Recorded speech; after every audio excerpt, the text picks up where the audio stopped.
आज हमारा ये जो सेशन है, आज हमें 1.5 महीना हो चुका है एक दूसरे के साथ जुड़कर। हमने इसे 1 जुलाई को लॉन्च किया था। हम उम्मीद करते हैं कि हमारे साथ जुड़कर आपके फाइनेंशियल एस्पेक्ट्स में क्लैरिटी आ रही होगी और आप में जिल आ रहा होगा कि आप भी अपने फाइनेंशियल इंडिपेंडेंसी की तरफ बढ़े।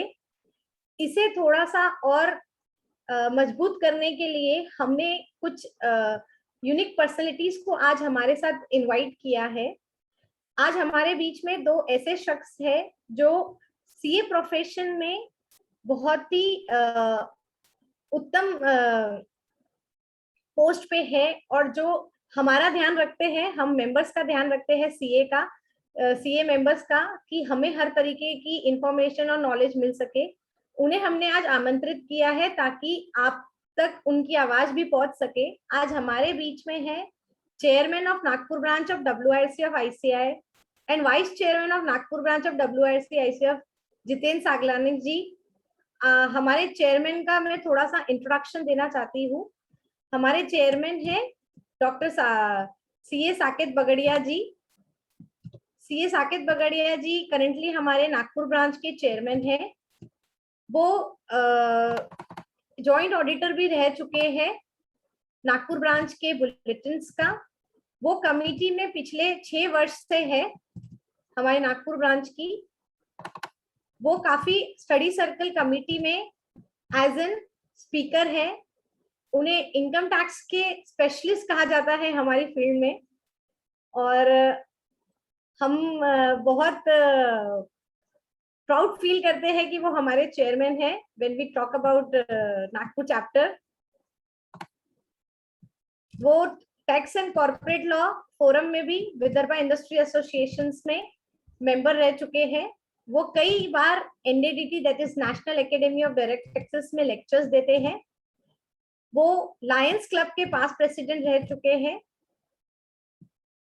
अब हमारे चेयरमैन को मैं बहुत वेलकम करती हूँ। सर, आपका स्वागत है कि आपने हमारी रिक्वेस्ट एक्सेप्ट की और हमारे इस इनिशिएटिव को आपने अपने प्रेजेंस से 4 चांद लगाए।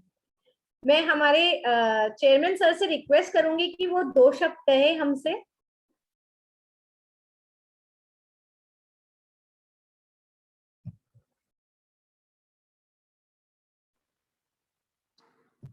So you can unmute yourself.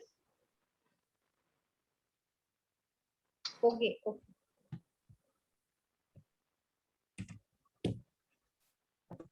Sir, अभी हो रहा है? Yes, thank you so much Sneha. एक अभूतपूर्व प्रयास, और इस प्रयास के लिए मैं आप सब लोगों को बधाई देता हूँ। सबसे पहले तो मैं अपना अपना आभार प्रदर्शित करता हूँ कि आपने इतने अच्छे कार्यक्रम के लिए मुझे यहाँ पर इनवाइट किया है। सिर्फ एक छोटा सा काम बोले तो अलग बात है, बट एक फाइनेंशियल लिटरेसी, ये एक बहुत बड़ा प्रयास है आप सब लोगों का, जिसके लिए आप सब लोगों को मैं हृदय से बधाइयाँ देता हूँ और धन्यवाद भी देता हूँ, क्योंकि मैं खुद गौरवान्वित महसूस कर रहा हूँ इस एक ऐसे अनोखे फोरम पे आने के लिए, जहां पर मैं सिर्फ सीखना है, जहां पर मैं सिर्फ आशाएं हैं, जहां पर सिर्फ उम्मीदें हैं। विष्णु लक्ष्मी फाउंडेशन, जिसके अंदर में गोल्डन पर्स आपका इनिशिएटिव है, मैं डॉक्टर रानी भूत्रा जी, एडवोकेट रेखा बजाज जी, सीए स्नेहा मोदानी जी, सीए पायल साडा जी, इन सब लोगों का अभिवादन करता हूं और धन्यवाद देता हूं कि इन्होंने एक इतनी अच्छी पहल शुरू की है। और इसमें आप जितने भी लोग हैं जो इसमें पार्टिसिपेट कर रहे हैं, जो इसमें सहभागी हो रहे हैं और इस प्रयास में है कि वो अपनी जिंदगी के अंदर में और बेहतर बने, कुछ और नई चीजें सीखे, ये जो सीखने की चाह है, इस सीखने की चाह के लिए आप सबको सलाम है। इंडिपेंडेंस डे कल है, आप सब लोगों को एडवांस में इंडिपेंडेंस डे की बहुत बहुत बधाइयाँ।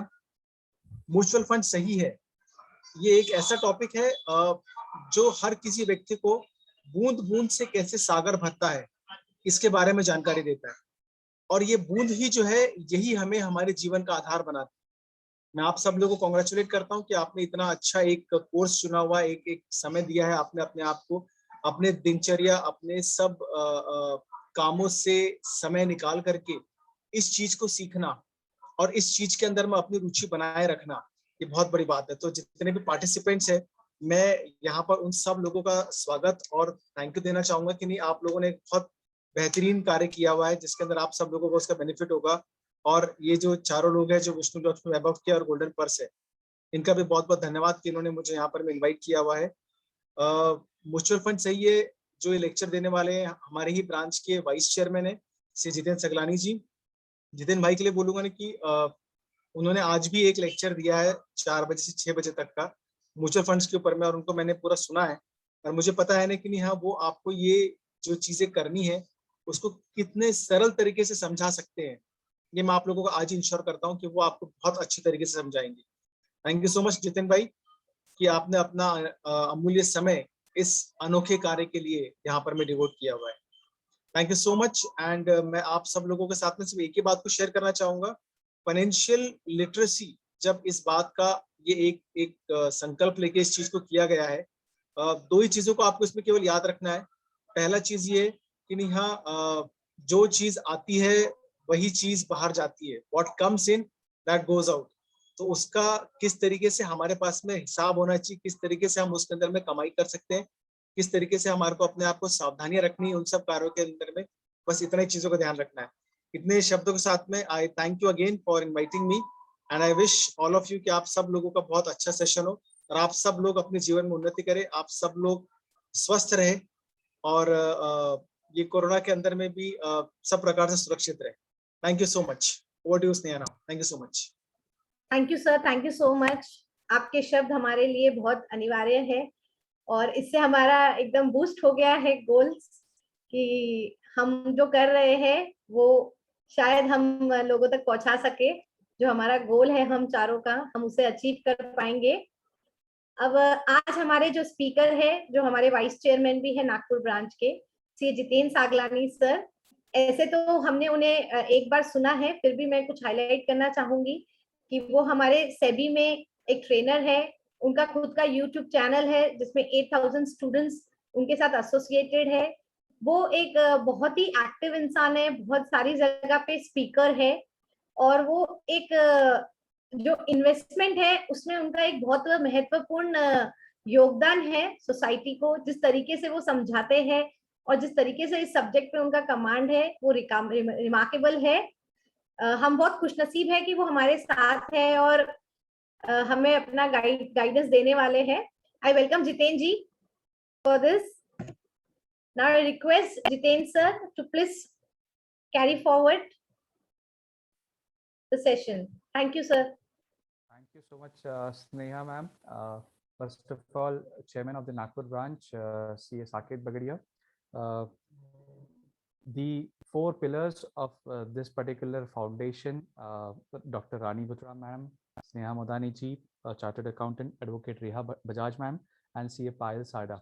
So thank you all four of you because मुझे ऐसा लगता है कि noble cause जो आपका है उसमें मैं छोटा सा कुछ कंट्रीब्यूट करने की कोशिश कर रहा हूँ। तो आई होप कि वो कंट्रीब्यूशन से सभी को फायदा होगा and it would be a win win for everyone. I hope मेरा आवाज प्रॉपर्ली आ रहा है, there is no problem in the volume. Yeah so let me take forward पिछली बार जहाँ से हमने सेशन को छोड़ा था, आज कोशिश करते हैं कि वहीं से आगे बढ़े। मेरे साथ में थोड़ा चैलेंज आज है बिकॉज मैं ट्रैवल करके कल शाम में आया हूँ, तो थोड़ा सा मेरा एनर्जी लेवल कुछ कम अगर आपको लगता है तो उसके लिए मैं पहले से ही माफ़ी चाहता हूँ। बट मैं मेरी पूरी कोशिश करूँगा कि मैं जितना बेस्ट कर सकूँ उसको करूँ। सो आई होप आपको स्क्रीन दिखाई दे रही है और कोई कंफर्मेशन अगर मुझे मिल जाए तो बहुत अच्छा हो जाए। या बहुत स्लो है वॉइस। ओके, आवाज स्लो है, एक minute, I just improve that.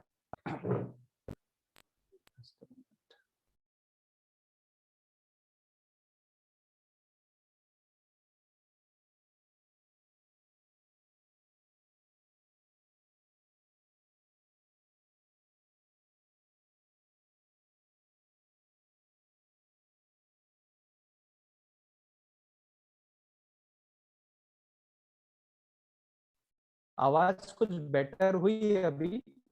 is the voice better now or is it like still not coming? please just confirm once. Yeah, better now. Okay, fine. चलिए, so let's start. जर्नी को शुरू करते हैं. Today's agenda, आज का agenda क्या है, हम लोग आज क्या सीखने वाले हैं. तो सबसे पहले हम लोग सीखेंगे फाइनेंशियल प्लानिंग. हमने लास्ट टाइम भी थोड़ा बहुत इसको कवर किया था, लेकिन आज हम लोग थोड़ा सा जो आज सेशन है उसको रिलेट करते हुए इस पार्ट को कवर करने की कोशिश करते हैं. फाइनेंशियल प्लानिंग मतलब क्या, एवेन्यूज क्या हो सकते हैं इन्वेस्टमेंट्स के, ये समझना बहुत जरूरी है, तो उसको हम कवर करेंगे. Types of asset classes for investment, asset class कौन सा होता है, अलग अलग कौन से क्लास है एसेट्स के जो इन्वेस्टमेंट्स के लिए हमारे सामने है, और उसमें से चूज कौन सा करें, फिर वो बात आएगी. तो उसके लिए हमने कंपैरिजन भी करना जरूरी है. हम कंपेयर करेंगे एसेट क्लास को. फिर एक जो प्रोडक्ट है जिसको हम आज थोड़ा इलैबोरेटली या डिटेल में समझेंगे, वो प्रोडक्ट है म्यूचुअल फंड्स. या सो म्यूचुअल फंड्स जो है इन्वेस्टमेंट प्रोडक्ट म्यूचुअल फंड्स, उसके ऊपर हम थोड़ा सा इलैबोरेशन शुरू करेंगे. और फिर ग्रेजुअली हम लोग म्यूचुअल फंड का स्ट्रक्चर, कैसे वो वर्क करता है, उसका क्लासिफिकेशन क्या होता है, प्रोडक्ट बास्केट क्या है, इन्वेस्ट कैसे करना चाहिए, मोड ऑफ इन्वेस्टमेंट क्या होना चाहिए, और फिर इन्वेस्टमेंट प्लानिंग का एग्जाम्पल. क्योंकि जब हमने ये सब चीजें सीख ली तो उसके बाद में उसको प्लान कैसे करना, उसका कोई एग्जाम्पल अगर हमारे सामने है तो हमको बहुत अच्छे से याद रहेगा.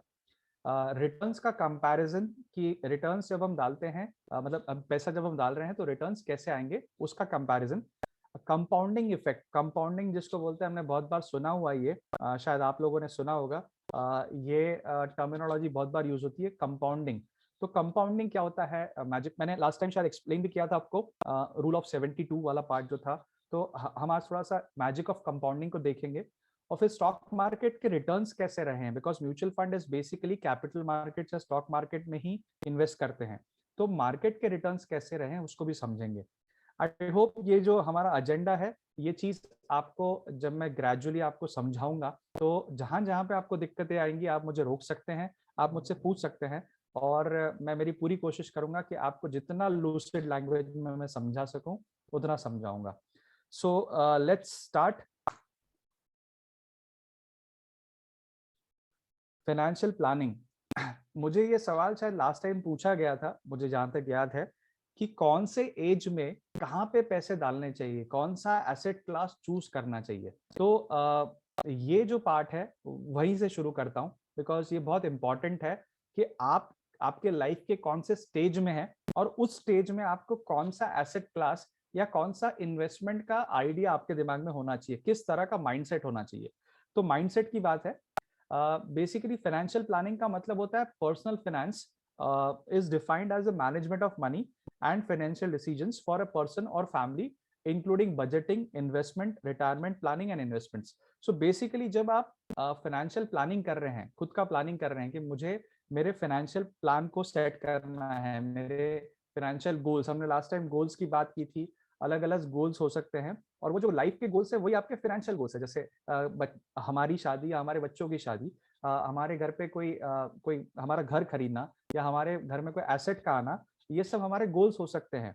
इनफैक्ट कुछ लोगों के गोल्स फॉरेन टूर हो सकता है, कुछ लोगों का गोल हो सकता है कि वो अपने यहाँ पे नंबर ऑफ गाड़ियाँ, एक इस तरह की गाड़ियाँ देखना चाहते हैं. वो ये देखना चाहते हैं कि अपने बच्चों का एजुकेशन हायर, जब एजुकेशन की बात आती है तो अच्छे इंस्टीट्यूशन से हो. इस तरह के एन नंबर ऑफ आपके गोल्स हो सकते हैं. लेकिन वो गोल्स को जब अचीव करने की बात आती है तो हमको ये भी देखना है कि हम लाइफ के कौन से स्टेज में हैं. आज आप कौन से स्टेज में हो, और आपको जब वो स्टेज आपको पता है कि आपका ये स्टेज है, तो उस हिसाब से आपके लाइफ के एज के हिसाब से भी आपको कुछ चीजें चूज करनी पड़ सकती है. सो ये जो चार्ट आपके सामने है, ये जो पिक्चर लगा हुआ है, उसको देखते हैं. लेफ्ट साइड में आपको दिखेगा लाइफ साइकिल का स्टेज, और यहाँ पे राइट में आपको दिखेगा पहला पार्ट है अर्ली करियर, आपकी करियर की शुरुआत. दूसरा पार्ट है middle age and pre retirement, retirement के पहले का एज. और तीसरा पार्ट है रिटायरमेंट. तो ये 3 स्टेजेस में लाइफ को हमने सेग्रीगेट किया हुआ है, अलग अलग हिस्सों में बांटा हुआ है.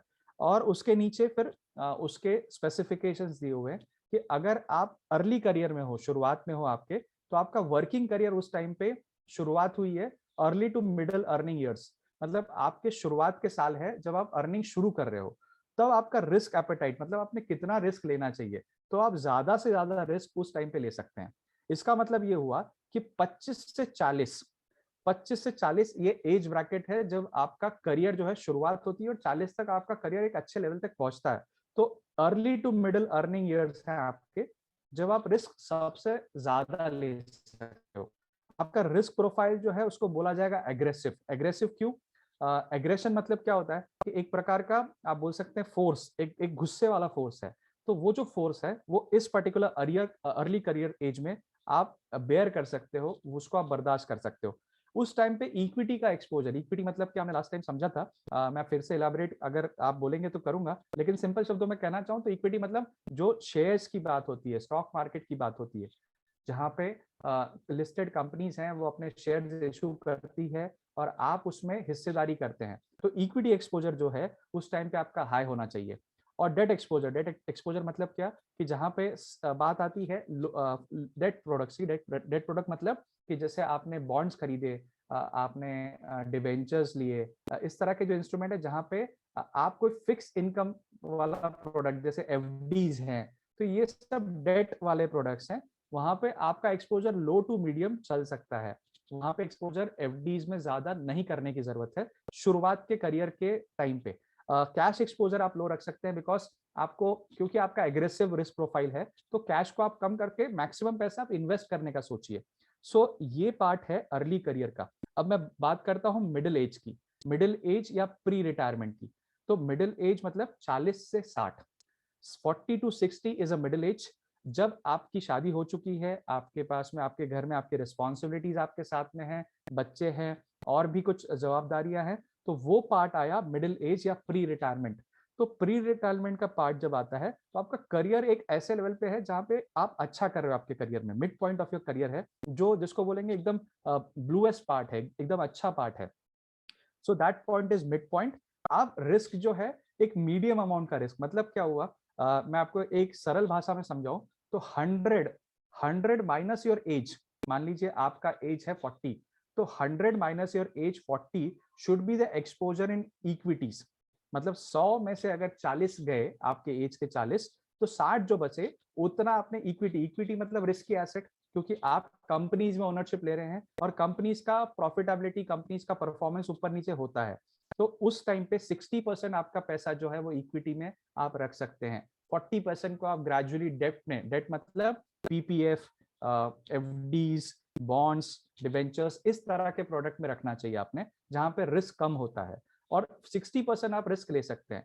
तो हमेशा ये फॉर्मूले को ध्यान में रखते हुए आप आपकी पोजीशन को सेट करिए कि भाई मेरे लाइफ में आज मेरा ये एज है कि मैं 40 का हूँ, तो 60% मैंने इक्विटी एक्सपोजर लिया तो मुझे कोई दिक्कत नहीं रहेगी। 40% मैंने जो है मुझे डेट एक्सपोजर लेना चाहिए, और वो 40% अगर आपका नहीं है तो कोशिश करिए कि ग्रेजुअली आप 40% तक पहुंचे। ठीक है। रिस्क प्रोफाइल आपका मॉडरेट रहेगा। रिस्क एपेटाइट, रिस्क एपेटाइट मतलब कि कितना आप रिस्क बेयर कर सकते हैं, तो मीडियम रिस्क आपको लेना है, बहुत हाई रिस्क नहीं लेना चाहिए। इक्विटी एक्सपोजर आपका लो से मीडियम, लो इसलिए बोला है कि मैंने जैसे कहा कि 60% आपका हो सकता है, लेकिन कुछ कुछ लोगों को इक्विटी में डर लगता होगा या मुझे रिस्क नहीं लेना है ऐसा भी लगता होगा, तो उन्होंने लो भी रखा तो कोई दिक्कत नहीं है। Debt exposure medium to high, gradually debt exposure को बढ़ाते जाइए। Cash exposure medium to high. अब ये कैश एक्सपोजर क्या होता है मैं आगे आपको और समझाऊंगा इसके बारे में, लेकिन कैश एक्सपोजर अभी आप आपके दिमाग में रजिस्टर करिए कि मीडियम टू हाई होना चाहिए। रिटायरमेंट जब आपकी आती है तो अब क्या करना चाहिए, जो 60 के ऊपर है, जो 60 पहुंच चुके हैं या 60 के करीब है, उनके लिए बहुत इंपॉर्टेंट है कि उनका करियर अब रिटायरमेंट की तरफ है। उनका रिस्क एपेटाइट मतलब उनकी जो रिस्क की भूख है, एपेटाइट इज इक्वल टू भूख, तो आपकी जो रिस्क की भूख होनी चाहिए, आपका जो रिस्क लेने का जज्बा होना चाहिए वो लो होना चाहिए। रिस्क प्रोफाइल आपका कंजर्वेटिव, कम से कम रिस्क लीजिए, मिनिमम रिस्क लीजिए, इसलिए बोला गया है कंजर्वेटिव।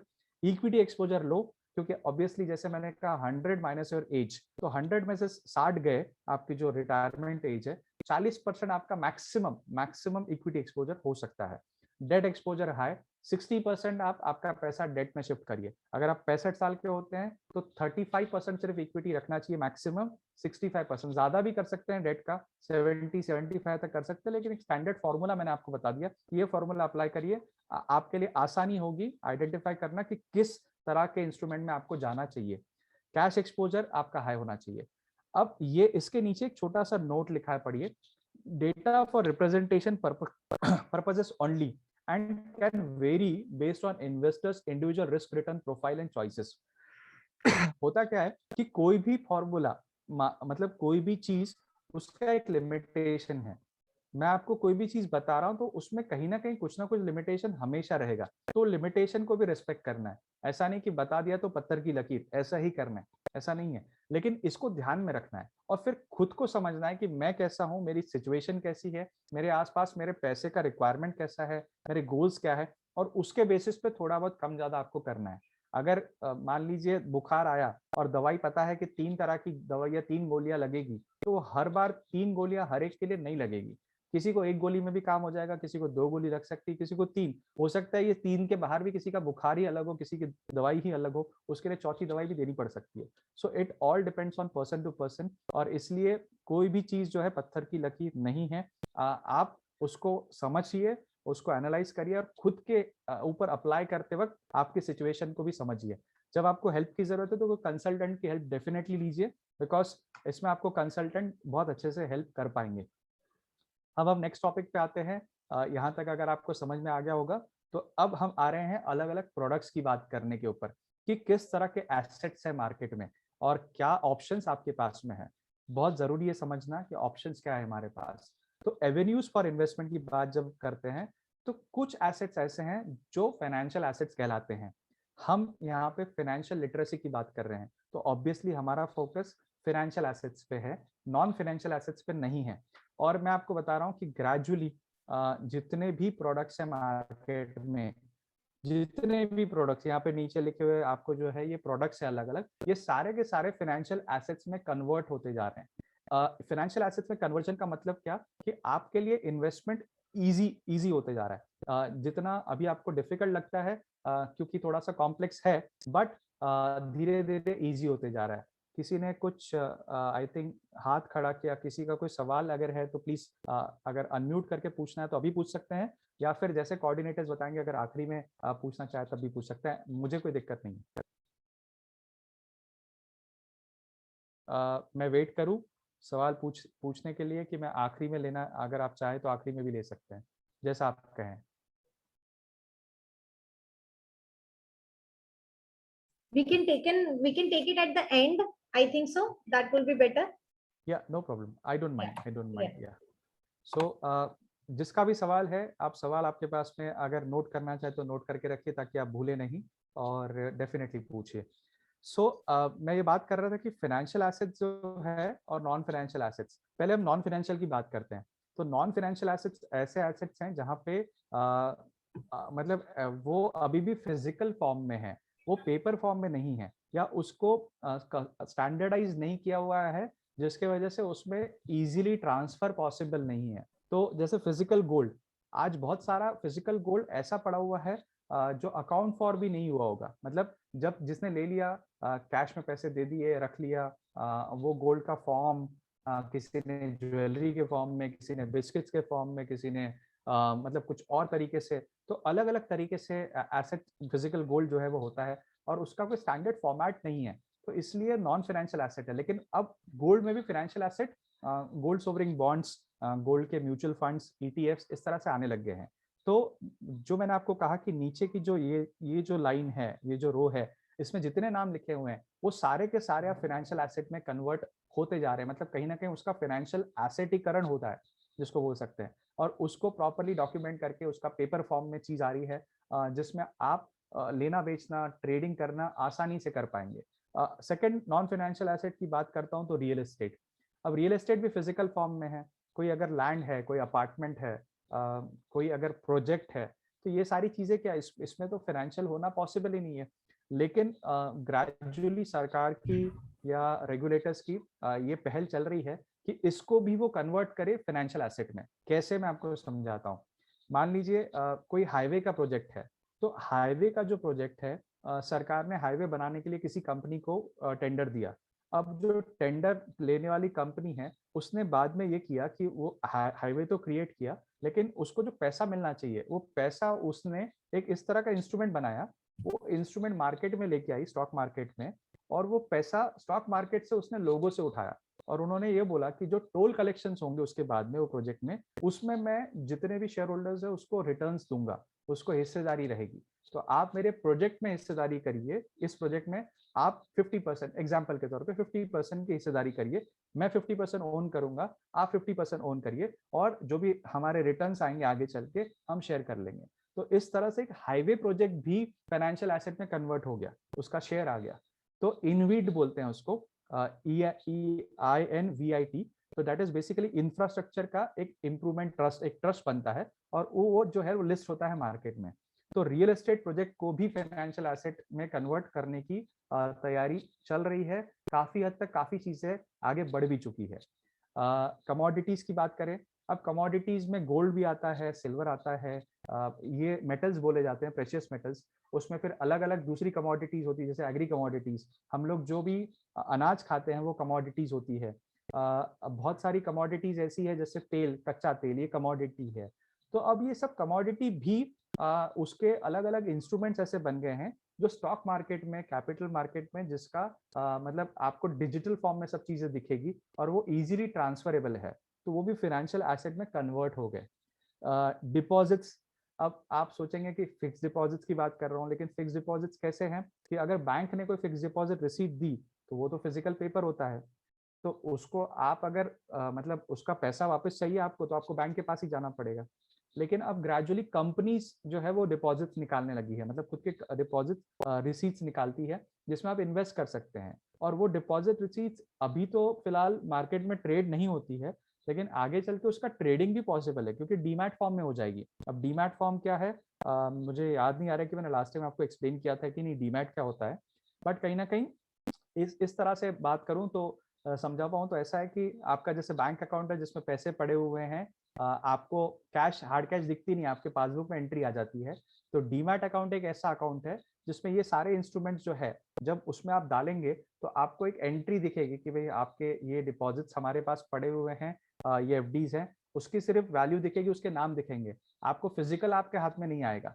तो इस तरह से जैसे पैसे का डिजिटाइजेशन हो गया, वैसे ये सारे इंस्ट्रूमेंट्स का भी जो है, जिसमें कमोडिटीज हैं, डिपॉजिट्स हैं, पोस्टल सेविंग्स हैं, म्यूचुअल फंड्स, ये सब डीमैट अकाउंट में जाके डिजिटल फॉर्म में कन्वर्ट हो जाते हैं। तो ये पार्ट जो है मैंने जो आपको बताया कि डिपॉजिट्स का पार्ट है। पोस्टल सेविंग्स फाइनेंशियल एसेट कहे जाते हैं, भले उसमें ट्रेडिंग पॉसिबल नहीं है, लेकिन जो है एक तरह से वो एसेट ही है, फाइनेंशियल एसेट है, क्योंकि उसके सामने कोई फिजिकल एसेट भी नहीं है। तो ये भी समझना है कि फिजिकल एसेट जहाँ पे नहीं आ रहा है वो नॉर्मली फाइनेंशियल एसेट कहलाएगा। म्यूचुअल फंड्स, जिसको हम आज डिस्कस करेंगे डिटेल में, is a financial asset. Why? क्योंकि म्यूचुअल फंड पैसा जहां डालते हैं आगे, वो कंपनी सारी स्टॉक मार्केट में लिस्टेड कंपनीज हैं और उसके शेयर्स मिलते हैं जो कि फिजिकल फॉर्म में नहीं है, वो पूरे डीमैट फॉर्म में है। तो म्यूचुअल फंड्स और फाइनेंशियल एसेट्स। डेट, जब हम किसी को लोन देते हैं तो वो डेट कहलाता है। मतलब मैंने पैसा अगर कोई कंपनी को दिया, किस रूप से कि कंपनी ने बॉन्ड्स इशू किए, कंपनी ने अपने डिबेंचर्स, बॉन्ड्स, अलग अलग तरह के एनसीडीज बोले जाते हैं, तो इस तरह के इंस्ट्रूमेंट्स इशू किए, मतलब उन्होंने मार्केट में बोला कि हम आपसे पैसा लेते हैं, कंपनी बोल रही है हम आपसे पैसा लेते हैं, हम आपको बॉन्ड्स देते हैं, ये बॉन्ड्स में लिखा हुआ है कि आपको पैसा 5 साल के बाद वापस मिलेगा और इतना ब्याज हर साल मिलेगा। So that product is date.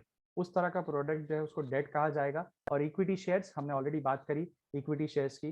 तो जहाँ पे ओनरशिप मिलती है, मान लीजिए मेरी कंपनी है, मेरी कंपनी में आपको ओनरशिप चाहिए, तो मैं जब ये बोलूंगा कि ठीक है मेरे कंपनी के शेयर्स में स्टॉक मार्केट में लिस्ट करा रहा हूँ, आप आइए, आप उसमें अप्लाई करिए और आप ओनरशिप लीजिए, तो that actually means equity shares. आपकी ओनरशिप उसमें आती है। अभी रिसेंट में एक आईपीओ, बहुत बड़ा आईपीओ आया था जोमेटो का। तो जोमेटो का आईपीओ जो था उसमें लोगों ने अपनी हिस्सेदारी जो है उसमें मतलब क्रिएट करने के लिए जोमेटो के आईपीओ में, आईपीओ का मतलब भी अगर मैं समझाना आपको सिंपल टर्म्स में समझाऊं, तो कंपनी अपने शेयर्स को मार्केट में पहली बार लोगों के लिए लाती है कि आप उसको सब्सक्राइब करिए, आप उसमें पैसा लगाइए। तो जो पैसा लगाने का पार्ट शुरुआत में होता है उसको आईपीओ कहा जाता है। तो इस तरह से इक्विटी शेयर्स जो है उसमें लोग सब्सक्रिप्शन करते हैं। सो ये मोटा मोटी आपको एवेन्यूज मैंने समझाए इन्वेस्टमेंट्स के, फाइनेंशियल एसेट्स और नॉन फाइनेंशियल एसेट्स। थोड़ा सा आगे बढ़ते हैं। अब एसेट्स का क्लासिफिकेशन जो हमने अभी तक किया, हमने दो हिस्सों में किया, एक था फाइनेंशियल और एक दूसरा नॉन फाइनेंशियल। अब जो क्लासिफिकेशन हम कर रहे हैं उसमें दो और मुद्दे आते हैं, डायनामिक और दूसरा आएगा नॉन डायनामिक। अब ये डायनामिक जो है वो क्यों है, मैं ये सवाल आपसे पूछना चाहता हूँ। अगर कोई जवाब मुझे चैट बॉक्स में लिख के भेजे तो अच्छा हो जाएगा कि ये जो आपके सामने तीन एसेट्स दिए हुए हैं, अब रियल एस्टेट हमने पहले देखा कि नॉन फाइनेंशियल है, गोल्ड नॉन फाइनेंशियल है, स्टॉक मार्केट फाइनेंशियल है, लेकिन इसमें तीनों में एक चीज कॉमन है, वो है डायनामिक। तो वो डायनामिक पार्ट, डायनामिज्म किस वजह से है, अगर आप जवाब दे पाए तो मुझे भी अच्छा लगेगा, कहीं ना कहीं मुझे ऐसा लगेगा because price fluctuates, okay, one part, too much changes, okay ठीक है, सेकंड पार्ट, और कुछ value value C, okay, value changes, okay ठीक है, और कोई answers, volatile, liquid form, okay okay, good good. तो मैं आपको जो मेरे दिमाग में है वो भी चीज़ आपको बताता हूँ। होल्ड ऑन, अब आप नहीं भी लिखेंगे तो अच्छा है, मुझे ये समझ में आ गया कि आप सब लोग सुन रहे हैं, सब लोग जाग रहे हैं। ठीक है, सो लेट मी कम बैक। डायनामिक जो पार्ट है उसके आगे जो चीज छुपी हुई है वो है रिटर्न्स। डायनामिक रिटर्न्स, रिटर्न्स जो है उसकी कहीं पे कोई गारंटी नहीं है। कैसे, मैं आपको समझाता हूँ। रियल एस्टेट जो है कुछ साल पहले, आज से 10-12 साल पहले नागपुर की बात करें तो रियल एस्टेट एक हॉट केक हुआ करता था। हर कोई रियल एस्टेट के पीछे पड़ा था, हर कोई चाहता था कि मैं वर्धा रोड पे या कहीं कोई एरिया में एक छोटा सा लैंड का टुकड़ा भी मुझे मिल जाए तो पता नहीं, मतलब मेरे आने वाली कई पुश्तों तक उसको उसका बेनिफिट मिलेगा। लेकिन वो टाइम था वैसा, और उसमें एक मैडनेस था, और लोगों ने उसमें पैसे जब पीक पे था तब भी डाले हैं, और आज भी लोगों को शायद वो रिटर्न्स नहीं मिल पा रहे वहाँ पे। तो रियल एस्टेट के जो रिटर्न्स हैं वो डायनामिक है। डायनामिक है, अभी जो समय है डिप्रेस समय है, रियल एस्टेट में प्राइजेस बहुत अच्छे नहीं बढ़े हुए हैं, डिमांड ग्रेजुअली इंक्रीज हो रही है, प्राइजेस ग्रेजुअली इंक्रीज हो सकते हैं, तो कहीं ना कहीं ये रिटर्न्स यहाँ से बेटर हो सकते हैं। मैं कहीं कहीं कोई रिकमेंडेशन नहीं कर रहा हूँ, जस्ट बता रहा हूँ, एग्जांपल दे रहा हूँ कि सिचुएशन क्या है। So real estate is a dynamic asset, why, because the returns are dynamic, उसके सामने जो रिटर्न्स है वो डायनामिक है। गोल्ड, सिमिलरली गोल्ड का भी बात करें तो पिछले दशक की बात करें, 2021 में है हम लोग, 2011 से 2021 का पीरियड देखें तो पिछले कई सालों में गोल्ड ने 30,000 टू 35,000 की एक रेंज बना दी थी। कई सालों में, मतलब 2-2.5 साल पहले की बात कर रहा हूँ, तब तक वो रेंज बनी हुई थी। 35,000 के ऊपर गोल्ड जाने के लिए बहुत मुश्किल हो रहा था, जा ही नहीं पा रहा था। और बाद में जब वो उस लेवल के ऊपर निकलना शुरू हुआ तो उसने ग्रेजुअली करते करते करते एक 18 महीने में, 12 से 18 महीने के पीरियड में ऑलमोस्ट 57,000 का लेवल छू लिया। तो वहां से 35,000 से 57,000 इज 20,000 रुपीज ऑन 35,000। अगर आप रिटर्न का रेशियो कैलकुलेट करेंगे तो मोटा मोटी अराउंड 60-65% का रिटर्न गोल्ड ने दिया। तो गोल्ड के रिटर्न्स पहले 7 साल में क्यों नहीं आए और बाद में 1-2 साल 3 साल में क्यों आए, ये तो बताना बहुत मुश्किल है कि क्यों आए, क्योंकि क्यों के बहुत सारे आंसर्स है, एक आंसर नहीं है, इसलिए बता सकते हैं, लेकिन उसके डिटेल में जाऊंगा तो हो सकता है आधा घंटा उसमें चला जाए।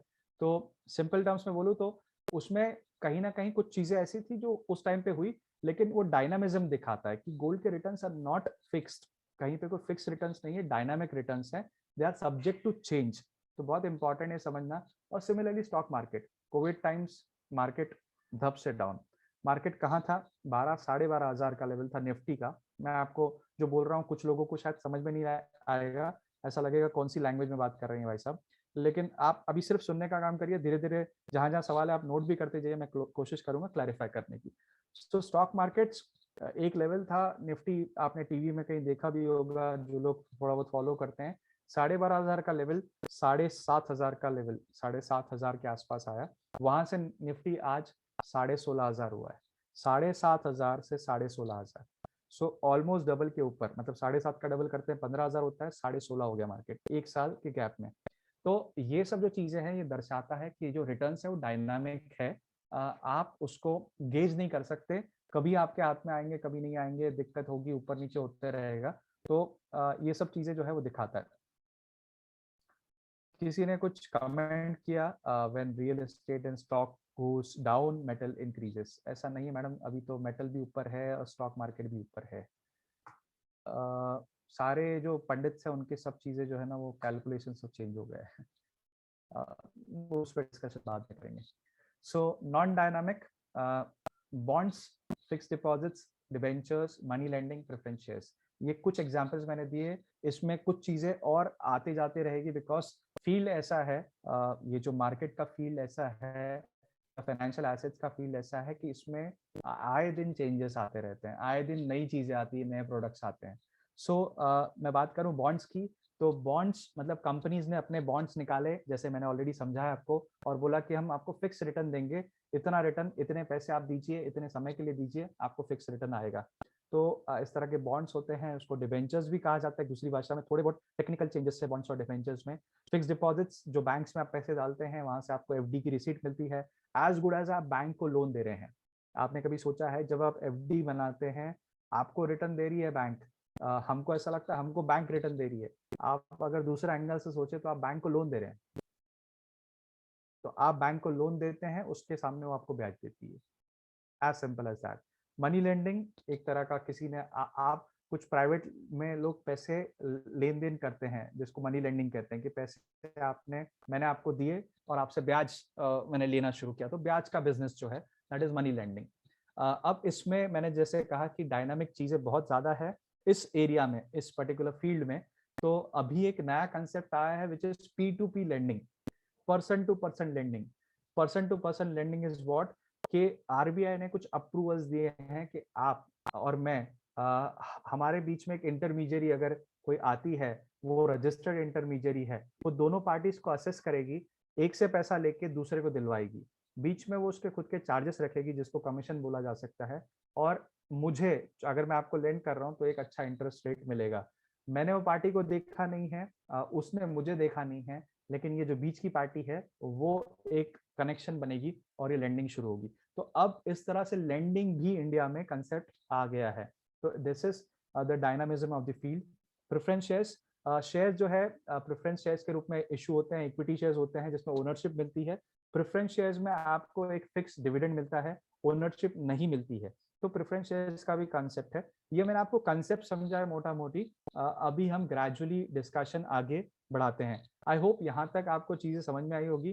कहीं कुछ अगर डाउट्स हैं तो आप वेट करिए आखिरी तक, क्योंकि हो सकता है आपके डाउट्स में सेशन में कवर करते करते सॉल्व हो जाए, शायद पूछने की जरूरत ना पड़े, और अगर फिर भी कुछ रह जाता है तो आखिरी में हम डेफिनेटली उसको कवर कर लेंगे।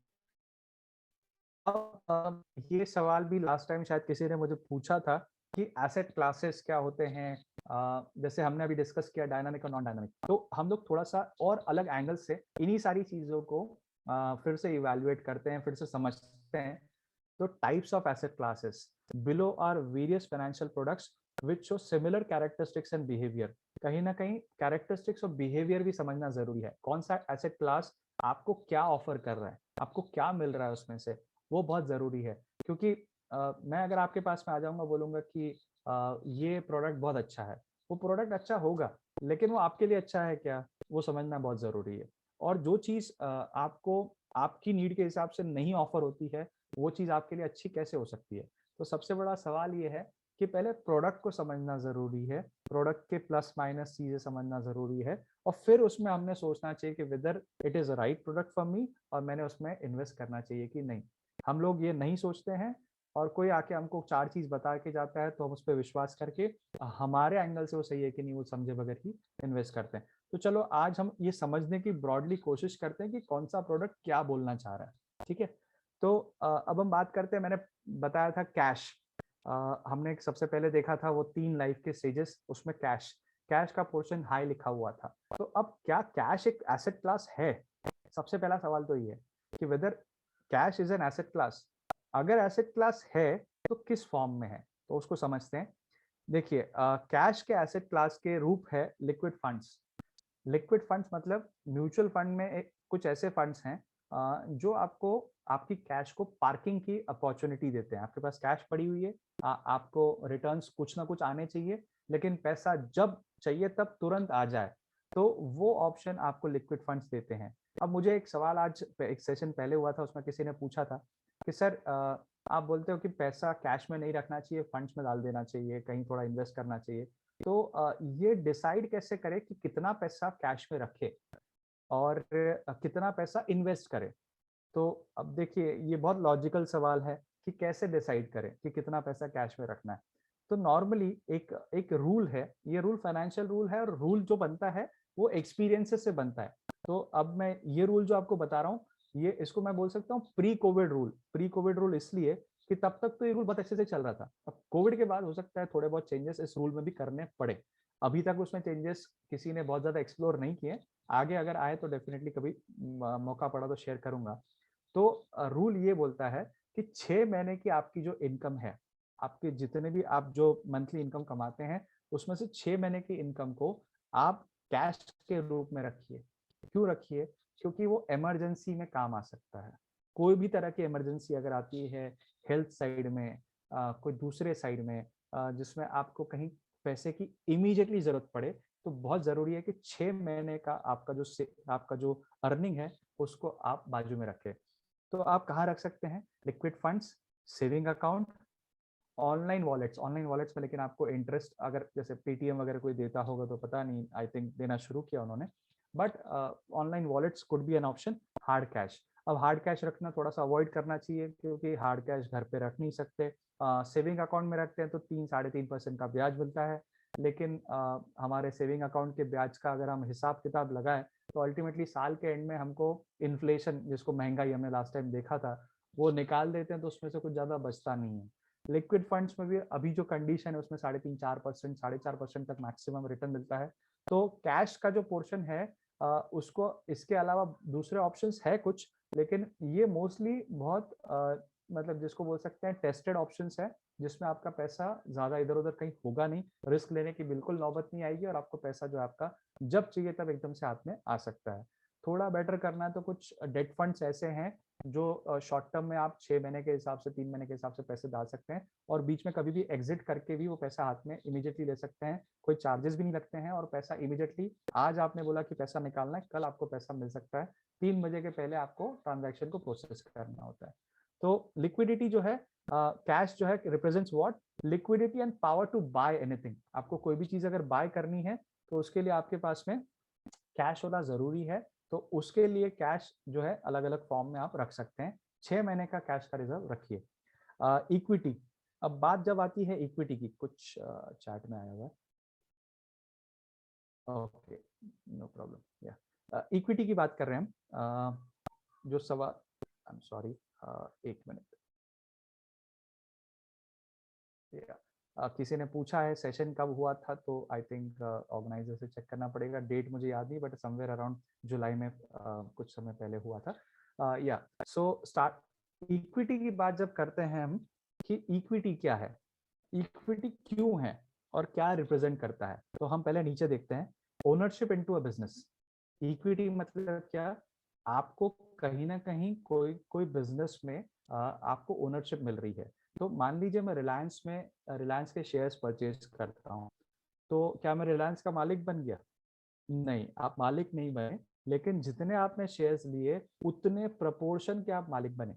मान लीजिए रिलायंस के मार्केट में 2 crore share, 5 crore share, 10 crore shares हैं। 10 करोड़ शेयर एक हाइपोथेटिकल, एक सिर्फ इमेजिन के लिए नंबर पकड़ते हैं कि 10 करोड़ शेयर मार्केट में रिलायंस के है। आपने 100 शेयर्स खरीदे, तो रिलायंस का पूरा ओनरशिप आपने नहीं लिया क्योंकि 10 करोड़ शेयर मार्केट में है, आपने सिर्फ 100 शेयर्स लिए, तो 100 शेयर्स के मालिक आप बने, और उतने प्रोपोर्शन में रिलायंस के जो रजिस्ट्रार है वो ये नोट करेंगे कि XYZ पर्सन के पास में 100 शेयर्स पड़े हैं रिलायंस के, तो इतना ओनरशिप मिलता है। तो आप जो है ओनरशिप इस तरह से इक्विटी के रूप में ले सकते हैं। इक्विटी में भी क्या क्या ऑप्शंस हैं? आप स्टार्टअप, अब स्टार्टअप, मेक इन इंडिया, मतलब ये सब जो है बहुत सारा कंसेप्ट चल रहे हैं, और उसमें स्टार्टअप जो है वो एक बहुत बड़ा इनिशिएटिव गवर्नमेंट ने भी लिया हुआ है उसको फंडिंग करने का। तो आप भी कोई स्टार्टअप अगर आपको दिखता है कि जो बहुत अच्छा आइडिया है, जैसे जोमेटो आज 10-15 साल पहले एक स्टार्टअप था, आज बहुत बड़ा ब्रांड बन गया, तो कहीं ना कहीं कोई स्टार्टअप में जहाँ पे आपको भरोसा आता है उसमें आप पैसा डाल सकते हैं और आप उसमें कुछ शेयर्स ले सकते हैं, तो that is startup funding. Index funds होते हैं, ये भी एक म्यूचुअल फंड की तरह, म्यूचुअल फंड का एक अलग प्रकार है जिसको इंडेक्स फंड बोला जाता है। इंडेक्स माने क्या, मैं आपको सिंपल भाषा में समझाऊं तो सेंसेक्स, हम बार बार सुनते हैं सेंसेक्स गिरा, सेंसेक्स बढ़ा, तो सेंसेक्स इज एन इंडेक्स जिसमें 30 स्टॉक्स हैं। Nifty, Nifty is again an index which is comprising of 50 stocks. तो इस तरह के अलग अलग इंडेक्सेस होते हैं और उसमें कुछ मतलब एक डिफाइंड वे में कुछ शेयर्स जो है वो होते हैं, 30 शेयर्स का सेंसेक्स, 50 शेयर्स का Nifty. ETFs, exchange traded funds, ये भी एक तरह से एक्सचेंज ट्रेडेड, मतलब ये ऐसे फंड्स होते हैं जो कहीं ना कहीं एक्सचेंज में ट्रेड होते हैं, और वो इंडेक्स फंड्स का ही एक प्रकार का, मतलब index funds is actually ETF का ही एक प्रकार है, तो आपस में रिलेट करते थोड़े बहुत टेक्निकल चेंजेस हैं। Equity mutual funds, mutual funds जो है जैसे हम बात कर रहे हैं उसमें भी इक्विटी म्यूचुअल फंड्स, क्योंकि म्यूचुअल फंड के भी प्रकार है, तो इक्विटी म्यूचुअल फंड्स जो है वो इक्विटी का एक फॉर्मेट है इन्वेस्टमेंट का, और डायरेक्ट शेयर्स में आप इन्वेस्ट कर सकते हैं। तीसरा पार्ट मैं थोड़ा सा फटाफट चलता हूँ क्योंकि समय जो है लिमिटेड है, उसमें आज ये प्रेजेंटेशन थोड़ा सा डिटेल में है तो उसको पूरा समझना जरूरी है। फिक्स इनकम की बात करें तो फिक्स इनकम में अब फिक्स इनकम क्या होता है, तो हमको जैसे एक पर्टिकुलर रिक्वायरमेंट अगर किसी की है कि मुझे हर महीने कुछ पैसा आना चाहिए, मैं जहाँ इन्वेस्ट कर रहा हूँ वहाँ से हर महीने ब्याज आ जाए, तो वहाँ से कुछ विड्रॉल आ जाए, so that is fix income. तो अब फिक्स इनकम के लिए जो प्रोडक्ट्स अवेलेबल है मार्केट में उसमें एंडोमेंट पॉलिसी, जैसे लाइफ इंश्योरेंस पॉलिसी जो होती है कोई भी कंपनी की, फॉर दैट मैटर LIC हो, कोई प्राइवेट कंपनी हो, तो उसकी जो एंडोमेंट पॉलिसीज होती है वो एक एज के बाद में हमको हमारे पास में फिक्स पैसा कुछ ना कुछ आता है, कुछ मनी बैग्स आते हैं या कुछ लमसम्स आते हैं, तो वो फिक्स इनकम का पार्ट बनती है। डेट म्यूचुअल फंड्स, जैसे मैंने बात करी यहाँ पे इक्विटी म्यूचुअल फंड्स की, यहाँ पे डेट म्यूचुअल फंड की बात होती है कि कहीं ना कहीं ऐसे फंड्स जो इस तरह के जो प्रोडक्ट होते हैं, बॉन्ड होते हैं, डिबेंचर होते हैं, प्रेफरेंशियल्स होते हैं, उसमें इन्वेस्ट करते हैं। तो debt mutual funds are those mutual funds. Debentures, जैसे कंपनी के डिबेंचर्स और बॉन्ड्स की बात कर रहे हैं वो, फिर PPF, NSC, EPF, ये सब भी जो है फिक्स इनकम का पार्ट है। लाइफ में इसमें NPS भी एक आता है, तो कहीं ना कहीं ये सब फिक्स इनकम का पार्ट बनते हैं। पोस्ट ऑफिस के प्रोडक्ट्स है वो फिक्स इनकम का पार्ट बनते हैं। रिकरिंग डिपॉजिट, फिक्स डिपॉजिट्स, तो ये सारे के सारे जो प्रोडक्ट्स हैं ये फिक्स इनकम क्राइटेरिया में आते हैं। और इसमें देखिए नीचे क्या लिखा हुआ है, नीचे वही लिखा हुआ है जो बार बार मैं बोल रहा था कि कहीं ना कहीं ये पैसा जो है आप किसी को लेंड कर रहे हैं, मतलब आप लोन दे रहे हैं।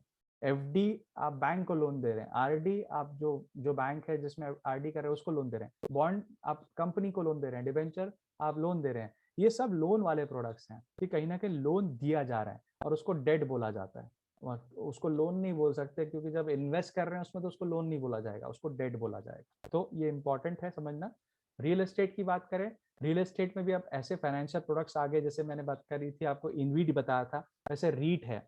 रीट मतलब क्या कि कोई प्रॉपर्टी है, उसको स्टॉक मार्केट में उसके शेयर्स निकाले जाते हैं और वो शेयर्स में आप इन्वेस्ट करते हो, रीट बोला जाता है, और उसमें जो भी कमाई होगी वो कमाई का शेयर आपको मिलते जाएगा।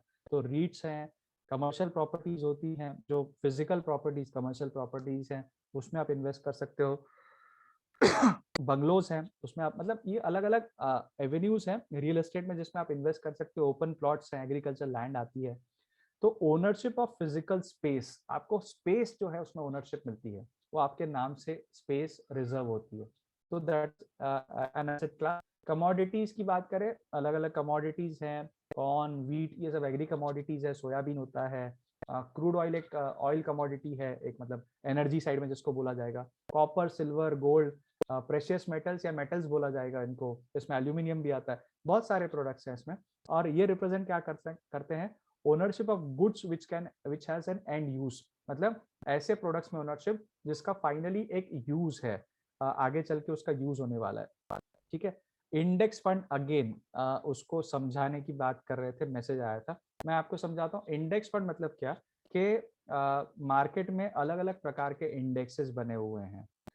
जैसे अगर हम स्टॉक मार्केट की बात करें तो निफ्टी एक 50 स्टॉक्स का इंडेक्स है।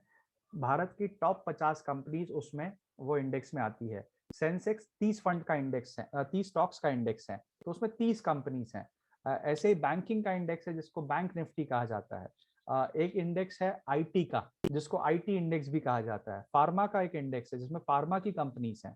तो ये अलग अलग इंडेक्सेस बनाने का मतलब क्या है कि जो अच्छी कंपनीज, टॉप की कंपनीज हैं, वो उस सेक्टर को रिप्रेजेंट करने के हिसाब से, या पूरे पैन इंडिया की अच्छी कंपनी जैसे 50 कंपनीज हैं उसको निफ्टी में लेके पैन इंडिया का ओवरऑल जो स्टॉक मार्केट का हाल चाल है उसको समझने के हिसाब से एक इंडेक्स बनता है। अब वो इंडेक्स में आप इन्वेस्ट कैसे करेंगे? आप या तो 50 स्टॉक्स आपको अलग अलग बाय करने पड़ेंगे पूरे पूरे, और या तो फिर कैसा है कि आपको ऐसा कोई अपॉर्चुनिटी मिले फंड के रूप में जो आपका पैसा लेके वो 50 स्टॉक्स में इन्वेस्ट करे उसी मात्रा में जैसे इंडेक्स बना हुआ है। तो इंडेक्स फंड उसको बोला जाता है कि आपको जिस मात्रा में इंडेक्स बना हुआ है, जो 50 स्टॉक्स जिस प्रपोर्शन में है, उस प्रपोर्शन में एक फंड जो है वो 50 स्टॉक्स में इन्वेस्ट करेगा और आपको अपॉर्चुनिटी देगा उसमें इन्वेस्ट करने का फंड में। तो ये मतलब एक तरफ है स्टॉक्स, 50 स्टॉक्स, बीच में है फंड, एक तरफ है आप यहाँ पे पैसा देंगे फंड को, वो यहाँ पे पैसा लगाएगा इन स्टॉक्स में। आया समझ में? आई होप थोड़ा सा मैंने इसको ब्रीफ किया। हाँ, अभी ये सवाल डायरेक्ट 8 साल के लिए और ये सब, ये थोड़ा सा ना हम लोग ग्रेजुअली उस पर जाएंगे। निफ्टी बाय कैसे कर सकते हैं, मैंने आपको जैसे बताया कि वैसे कर सकते हैं। इंडेक्स को बाय करिए, ऑप्शन है आपके पास में इंडेक्स फंड के रूप में, निफ्टी का इंडेक्स फंड होता है। ठीक है, आगे बढ़ते हैं। सो अब हम आते हैं म्यूचुअल फंड्स पे, जो हमारा आज का मेजर टॉपिक है। बाकी सब चीज़ों को मैं इसलिए अवॉइड करूंगा क्योंकि अदरवाइज ये टॉपिक इतना इलाबरेट है कि ये भी कवर नहीं हो पाएगा। So let's try to focus on this. आपके जो सवाल है, गोल्ड वाला सवाल पूछा है, मैं उसको डेफिनेटली आखिरी में कवर करता हूँ। मैं उस पर आंसर आपको दे दूंगा, कोई दिक्कत नहीं। या ओके फाइन। म्यूचुअल फंड, तो म्यूचुअल फंड में अलग अलग टाइप्स हैं। जैसे हमने डेट को समझा कि आप किसी को लोन देते हैं उसको डेट कहते हैं। इक्विटी, हमने समझा इक्विटी क्या होती है। हाइब्रिड, अब हाइब्रिड क्या है? It is a mix of debt and equity. दो चीजों को मिला के जो चीज बनी वो हाइब्रिड बनी। तो तीन तरह के बेसिक जिसको बोलेंगे म्यूचुअल फंड में क्लासिफिकेशन है, तीन तरह के फंड्स होते हैं। अब उसमें भी बहुत सारी स्कीम्स हैं, तो हम स्कीम्स में नहीं जाएंगे, हम कंसेप्ट को समझेंगे। क्योंकि कंसेप्ट समझ में आ गया तो जब स्कीम आपके सामने आएगी तो आपके दिमाग में कंसेप्ट अगर आपको पता होगा तो आप उसको इवेल्युएट कर लोगे कि स्कीम क्या बोल रही है। ठीक है, तो और ये प्रेजेंटेशन मैंने लास्ट टाइम भी शेयर करा था, इस बार भी मैं प्रेजेंटेशन को शेयर कर दूंगा, मुझे कोई दिक्कत नहीं है इसमें। आप इसको जब चाहे तब रेफर करिए, और आपके जो सवालों के जवाब है इसमें से आपको जैसे जैसे मिलते जाएंगे तो आपको याद रहेगा कि क्या चीजें हो रही है। सो म्यूचुअल फंड क्या है? कॉमन पूल ऑफ फंड्स है। मान लीजिए इस मीटिंग में हम लोग 80 लोग हैं करीब, अभी 80 लोग मिलके हम सोचते हैं कि हमको एक स्टॉक है जो यूएस में लिस्टेड है, जिसका नाम है बर्कशायर हैथवे। वॉरेन बफे जो वर्ल्ड के सबसे बड़े इन्वेस्टर माने जाते हैं, उनकी कंपनी है बर्कशायर हैथवे। वॉरेन बफे आज 90 साल के आसपास में उनकी उम्र है और अभी भी एक्टिव है। और अभी उन्होंने रिसेंट में उनके सक्सेसर जो है उसका नाम जो है जाहिर किया। तो वॉरेन बफे की कंपनी बर्कशायर हैथवे का एक शेयर का दाम कितना होगा? अगर आप इमेजिन कर सकते तो करिए, कितना होगा? मुझे आंसर्स अगर आप चैट बॉक्स में दे तो मुझे समझ में आएगा कि आप सब लोग सुन रहे हैं, मुझे जाग रहे हैं और अलर्ट है, एंड मुझे मोटिवेशन मिलेगा अगर आंसर करना चाहे तो। या 1 करोड़, ओके गुड, चलो आपने ट्राई तो किया। 1 लाख, ओके गुड। चलिए 2-3 आंसर्स और ले लेते हैं, मतलब और नए नए लोग डालिए ताकि सब सब सुन रहे हैं, मालूम पड़ेगा। डोंट नो, ओके वो तो ऑप्शन ही नहीं है आपके पास, सभी को किसी को नहीं मालूम, वो आपको गेस करना है। Okay, any other answers? एक कोई भी फ्लूक मार दीजिए, कोई लग जाए तो कोई भरोसा नहीं। 50,000, ओके चलिए ठीक है। और अगर किसी को इच्छा हो तो दीजिए 38,000, 5 लाख, 10 लाख, ओके ठीक है। चलिए 95,000, अभी अभी कहीं पे भी कोई भी करीब नहीं है, मैं आपको बताता हूँ आंसर। 1 बिलियन, वन नहीं बहुत ज्यादा हो गया, 1 बिलियन। 1 बिलियन इज मतलब आप 1000 करोड़ की बात करें, 1000 करोड़ इज टू मच, नहीं 100 करोड़ सॉरी। तो 100 करोड़ नहीं है। वॉरेन बफे का एक शेयर का दाम है $3 लाख। कितना? $3 लाख। ठीक है, अब उसको 75 से मल्टीप्लाई करके आप आंसर निकाल लीजिए। तो वो मतलब बहुत बड़ा फिगर आएगा, जो शायद मैडम ने जो बोला उसके आसपास पहुंच जाएगा। तो मैं ये बोलना चाह रहा था कि अगर आपको ये सब इतना डिस्कशन इसलिए कर रहा हूँ कि मैं चाहता हूँ कि आप इन्वॉल्व हो और आप आंसर्स दें, और कहीं ना कहीं आपका अटेंशन भी बना रहे। अब मैं जो आपको बात करने जा रहा हूँ वो ये कि बर्कशायर हैथवे का एक शेयर अगर आपको खरीदना है तो क्या पॉसिबल है?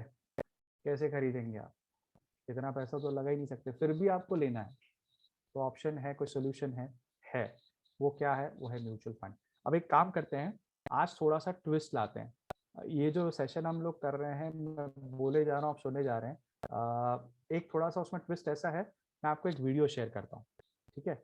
और वो वीडियो जो है वो आपसे बातचीत करेगा कुछ इस टॉपिक के ऊपर, जिससे आपको समझने में, याद रखने में आसानी होगी।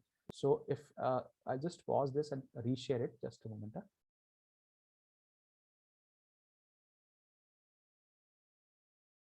आई होप सब लोगों को मज़ा आ रहा होगा सुन के, कुछ नया सीखने मिल रहा होगा, और उतना ही एक्साइटिंग ये चीज़ें बनती जाएगी।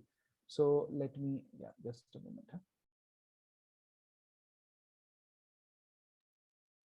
ओके, सो अभी आपको ये दिख रहा है स्क्रीन मेरा? या अगर नहीं दिख रहा है तो मुझे बताएं, अगर दिख रहा है तो अभी बताएं। या ओके, फाइन फाइन, राइट। सो हम लोग शुरू करते हैं पहले वीडियो से।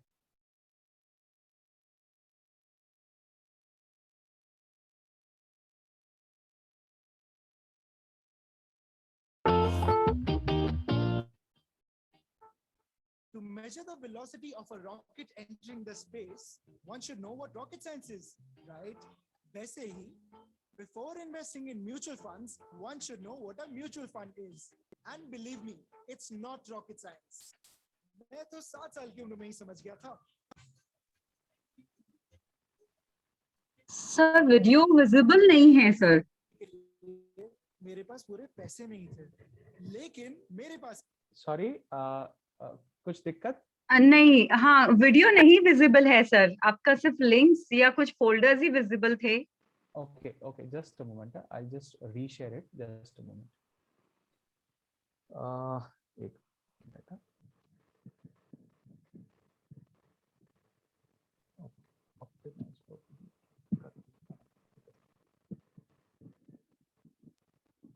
अभी आपको वीडियो दिख रहा है मैडम?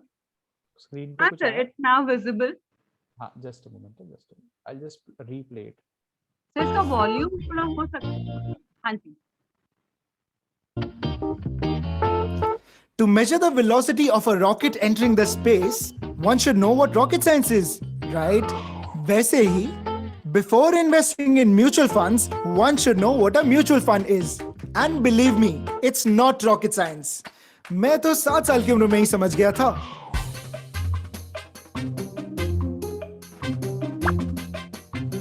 उस चॉकलेट बॉक्स खरीदने के लिए मेरे पास पूरे पैसे नहीं थे, लेकिन मेरे पास एक आइडिया था। तो मैंने अपने एक फ्रेंड को बुलाया और कुछ पैसे जोड़े। बट इवन देन, फिर मैंने एक और फ्रेंड को बुलाया और कुछ और पैसे जोड़े। और फिर the shopkeeper told us to divide the chocolates proportionately. 1 coin, 1 chocolate. 2 coins, 2 chocolates. 3 coins, 3 chocolates. And that is the concept of mutual funds. Mutual funds has a large number of investors with one common investment objective. This money is then invested in bonds, equities, and other securities. The income that is generated is then distributed proportionately amongst all the investors. इसीलिए तो कहते हैं mutual funds सही है। कुछ बात समझ में आई?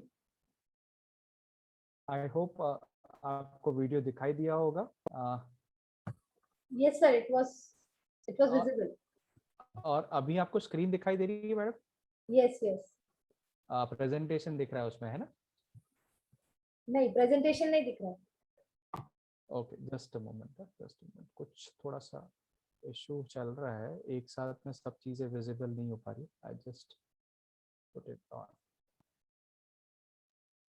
अभी आपको शायद स्क्रीन दिखना शुरू हो गया होगा पूरा। Yes, yes. Screen is there. I'll just put off my video so that I'll save some data. Data का इशू हो सकता है, मैं होम तो थोड़ा सा या okay. So basically mutual fund, अब मैं आपको ज्यादा डिटेल में यहाँ पे नहीं समझाऊंगा क्योंकि आपको वहाँ पे चीज समझ में आ गई है। मैं फटाफट पढ़ लेता हूँ so that I don't miss anything, इसलिए मैं पढ़ लेता हूँ। Common pool of funds contributed by investors, common pool में पैसा आता है and invested in accordance to the objectives. Scheme का जो पार्ट है, स्कीम किस तरह से स्कीम बनी हुई है, जैसे कि मैंने कहा हर स्कीम आपके लिए नहीं है, सर तो वैसे स्क्रीन ही ब्लर हो रहा म्यूचुअल है। फंड की ब्लर हो रहा है। यस। दिख रहा है अभी? No. Is it not No. visible? Just a minute. I'm sorry for the technical glitches, sir. Just a minute. Is it better now? Yes, sir. Now it is visible. Yeah. Okay. So objectives जो है वो scheme के, हर एक scheme के अलग अलग होते हैं और वो ऑब्जेक्टिव्स को भी समझना जरूरी है। और इसलिए इतना आसान नहीं है केक वॉक जैसे लोगों को लगता है हमने डाल दिया पैसा मिल गया, ठीक है, वो कभी कभी मिल जाएगा, जब जाएगा तो जाएगा भी पैसा वैसा। तो it is very important that you should understand the objectives well. Investments are held in a trust, एक ट्रस्ट बनती है और उसमें ये पैसा जो है आपका वहां पे जब जाता है तो वहां से जो इन्वेस्टमेंट परचेज होती है वो ट्रस्ट में बनी हुई रहती है।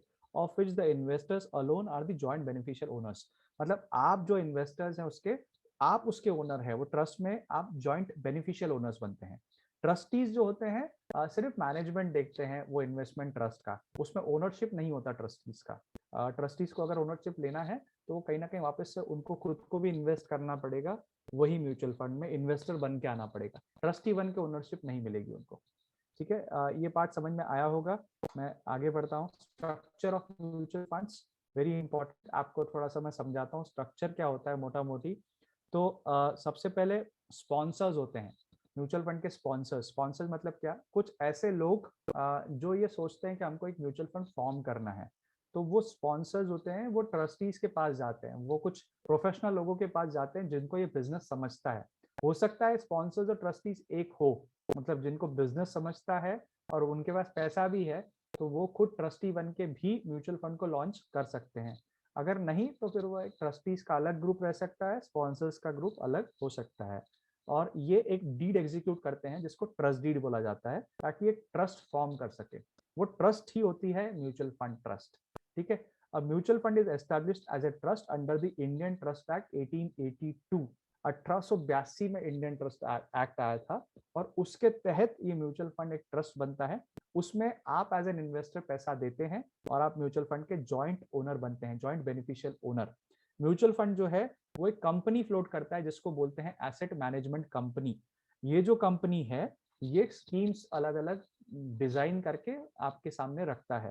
ठीक है, और फिर इसमें कस्टोडियन का पार्ट होता है जो सारे के सारे जो इन्वेस्टमेंट्स होते हैं उसका ध्यान रखता है, तो that is a custodian. Asset management company जो है उसके नीचे भी अलग अलग लोग आते हैं, उसमें सबसे पहले डिस्ट्रीब्यूटर्स और एजेंट, एक सबसे पहले नहीं मतलब डिस्ट्रीब्यूटर और एजेंट एक पार्ट है। फिर बैंकर्स, क्योंकि जिससे बैंकिंग उनको करना है, पैसे का आवन जावन जो है बैंकर्स से होगा। अकाउंटेंट्स होते हैं फंड के, क्योंकि फंड में जितना भी पैसा आ रहा है उसका प्रॉपर अकाउंटिंग होना चाहिए, किसका कितना पैसा है, उसको कितने यूनिट्स देने हैं, वो सब जो है वो अकाउंटेंट्स का रोल होता है। और फिर आखिरी में एक ऐसा पार्ट भी है कि जो ये जितने यूनिट्स हैं वो किसके नाम से कितने यूनिट्स हैं, उसने कब बेचे, उसने कब खरीदे, ये पूरा हिसाब जो है वो रजिस्ट्रार और ट्रांसफर एजेंसी रखती है। तो ये मोटा मोटी स्ट्रक्चर है म्यूचुअल फंड का। मैंने आपको इसलिए समझाया कि जब हम म्यूचुअल फंड को समझ रहे हैं तो ये सब चीजें भी हमको पता होनी चाहिए कि अल्टीमेटली स्ट्रक्चर क्या होता है। हमको बहुत बार ना कोई कोई कुछ भी आके बता के जाता है और हम लोग भरोसा कर लेते हैं कि भाई हाँ ठीक है इसने जो बोला सही है, लेकिन अगर हमको पता होगा कि ऐसी सब चीजें हैं, किसी ने बोल दिया कि एसेट मैनेजमेंट कंपनी ही सब कुछ है, तो नहीं, आपको पता होना चाहिए कि ट्रस्टीज होते हैं, स्पॉन्सर्स होते हैं, हम इन्वेस्टर्स का हमारा हमारा अल्टीमेटली राइट क्या है ये आपको पता होना चाहिए। तो ये सब चीजें आपको इसलिए मैंने थोड़ा डिटेल में समझाई। ठीक है, अब म्यूचुअल फंड वर्क कैसे करता है हमने ऑलरेडी वीडियो में देखा। सॉरी, मैं आपको थोड़ा सा फिर से एक बार रिवाइज करा देता हूँ। इन्वेस्टर्स होते हैं, अपना पैसा जो है वो म्यूचुअल फंड में लगाने की कोशिश करते हैं, मतलब लगाते हैं। वहां पे जब म्यूचुअल फंड के पास में पैसा आता है तो वो पूलिंग करते हैं, मतलब एक कॉमन पूल तैयार करते हैं वो कॉमन पूल जो है वो फंड मैनेजर के हाथ में देते हैं। वो पैसा फंड मैनेजर फिर जिस तरह से उसने स्कीम को डिजाइन किया हुआ है, उसमें लिखा हुआ है कि मैं यहाँ यहाँ इन्वेस्ट करूंगा, तो वो सारे सिक्योरिटीज मतलब क्या, शेयर्स हो सकते हैं, बॉन्ड्स हो सकते हैं, और ये सारी चीजें जो है वो सिक्योरिटीज में पैसा जाता है। ग्रेजुअली रिटर्न्स जो है आपको जब जनरेट होते हैं वो रिटर्न्स आते हैं और वो इन्वेस्टर्स को फिर से पास ऑन होते हैं। तो कहीं ना कहीं ये जो है ये पूरा साइकिल है। मुझे एक कमेंट अभी मिला कि ये सेशन काफी हैवी हो रहा है। ठीक है, तो मुझे इसको मतलब अगर आप बोलोगे तो मैं इसको बहुत सिंपल करके रख सकता हूँ, लेकिन फिर कुछ चीजें मिस हो जाएगी। तो इट्स अप टू यू, मुझे कोई प्रॉब्लम नहीं है। हाँ, ठीक है ठीक है। मतलब ठीक है, एक आध किसी को अगर थोड़ी बहुत दिक्कत जा रही है कुछ समझने में, तो उसका आप प्लीज सवाल मुझे अलग से पूछिए, कोई दिक्कत नहीं। मैं आपको जहाँ जहाँ पे ऐसा लगा कि कुछ आपको नहीं समझ में आया, मैं आपको एक्सप्लेन कर दूंगा और वो शायद सभी के लिए बेनिफिशियल भी हो जाएगा। ठीक है, सो यहाँ पे मैंने वापस से पॉइंट्स को लिखा हुआ है। Pool of investors money, mutual fund में पूलिंग होती है, invested according to pre specified investment objectives. कहीं ना कहीं ऑब्जेक्टिव्स ऑलरेडी डिफाइन होते हैं, उसके हिसाब से ही इन्वेस्टमेंट करा जाता है। आपको एग्जांपल दूं, अभी रिसेंट में एक म्यूचुअल फंड था, उसका वो कंपनी का उन्होंने एक इंटरनेशनल फंड लाया और उसका नाम दिया ग्लोबल इंटरनेशनल इनोवेशन फंड। इसका मतलब क्या हुआ कि अक्रॉस उन्होंने एक डिफाइन किया था कि 100 कंट्रीज या 60 कंट्रीज, जो भी डेफिनेशन में रहा होगा, कि 60 कंट्रीज ये वाली, इसमें जो अच्छी कंपनी जो अच्छी अच्छी इन्वेस्टमेंट इनोवेशन कर रही है, जैसे जोमेटो एक इनोवेशन था सॉर्ट ऑफ, या फिर इस तरह से अलग अलग आइडियाज को लेके आ रही है, वैसे आइडियाज वाली कंपनीज में ही हम इन्वेस्ट करेंगे अक्रॉस द 60 कंट्रीज। तो अब ये ऑब्जेक्टिव उन्होंने ऑलरेडी प्री स्पेसिफाई कर दिया, बता दिया, अब उसी के हिसाब से उनको चलना है, उसके बाहर नहीं जा सकते। अगर किसी ने बोल दिया कि मैं सिर्फ आईटी कंपनीज में इन्वेस्ट करूंगा, तो आईटी के बाहर नहीं जा सकता। किसी ने बोल दिया बैंकिंग सेक्टर की कंपनीज में ही इन्वेस्ट करूंगा प्लस कुछ एनबीएफसीज में इन्वेस्ट करूंगा, तो वो उसके बाहर नहीं जा सकता। तो कहीं ना कहीं वहां पे डेफिनेशन आ चुकी है और उसी बेसिस पे इन्वेस्टमेंट होने वाला है। वो आपके लिए अच्छा है कि नहीं, आपको करेगा कि नहीं, वो उसने वाली बात बाद में आती है। ठीक है, benefits accrue to those that contribute to this pool. जो जो ये पूल में पैसा डालेगा उसको वो बेनिफिशियल ओनर बनेगा, उसको पैसा उसका बेनिफिट भी मिलेगा। देयर इज दस the mutuality in the contribution and the benefit. कहीं ना कहीं म्यूचुअलिटी मतलब म्यूचुअल, आप डाल रहे हैं, आप कंट्रीब्यूट कर रहे हैं, आपको बेनिफिट भी पास ऑन होने वाला है। तो म्यूचुअली ये सब चीजें हो रही है, इसलिए म्यूचुअल फंड का मतलब कंसेप्ट है, इसलिए उसको कहा जाता है म्यूचुअल फंड। ठीक है, तो अभी ये जो मैंने आपको समझाया बहुत कोर चीजें समझाई है, जो नॉर्मली समझना या किसी ने बताना भी डिफिकल्ट होता है, नहीं बताएगा कोई जल्दी से, तो वो सारी चीजें आपको मैं कोशिश कर रहा हूँ बताने की। कुछ लो आ है सब बताने में, मैं थोड़ा सा वॉइस बढ़ाता हूँ मेरा। जैसे कि मैंने कहा एनर्जी लेवल थोड़े से कम है, I am trying to work on that, kindly bear with me please. Why mutual funds? So sorry, मुझे एक मैसेज मेरे स्क्रीन पे आ रहा है कि मेरा इंटरनेट कनेक्शन थोड़ा अनस्टेबल है, हो सकता है उसके वजह से भी वॉइस कम रहा होगा। अगर इंप्रूव होता है वॉइस तो प्लीज बताइए, अगर नहीं हो रहा है तो भी बताइए please. So why mutual funds? So mutual funds क्यों? देखिए म्यूचुअल फंड्स क्यों, अब सबसे पहला सवाल ये आपने पूछना भी चाहिए। ये सब समझ लिया, म्यूचुअल फंड क्या होता है, कैसे वर्क करता है, समझ लिया। क्यों हमने करना चाहिए में, तो उसके लिए ये जो 5 पॉइंट्स है आपके सामने, ये पॉइंट पे आपको ध्यान रखना चाहिए। ठीक है, it's okay in your phone, okay. Professional management and monitoring में फंड मैनेजर्स, जो पैसा आपसे ले रहे हैं वो लोग प्रोफेशनल लोग हैं, वो पैसे को मैनेज करने की ट्रेनिंग लेके आते हैं, वो उसके लिए इतनी पढ़ाई लिखाई करते हैं, पूरा जीवन उसमें डालने की कोशिश करते हैं।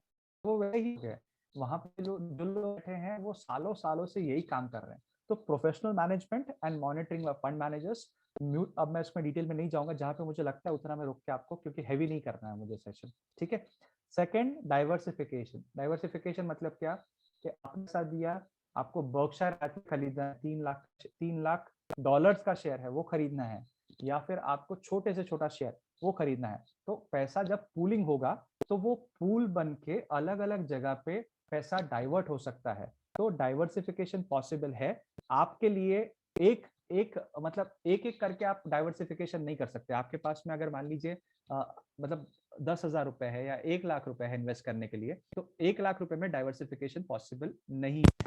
मैं थोड़ा सा ना और अलग तरीके से आपको आवाज क्लियर करने की कोशिश कर रहा हूँ। मैंने मेरे ईयरफोन्स को हटा दिया है, डायरेक्ट मैं माइक्रोफोन में बात करने की कोशिश कर रहा हूँ। आई होप आवाज थोड़ा सा सुधरेगा अभी। सर काफी सो अच्छा है। डाइवर्सिफिक या थैंक यू।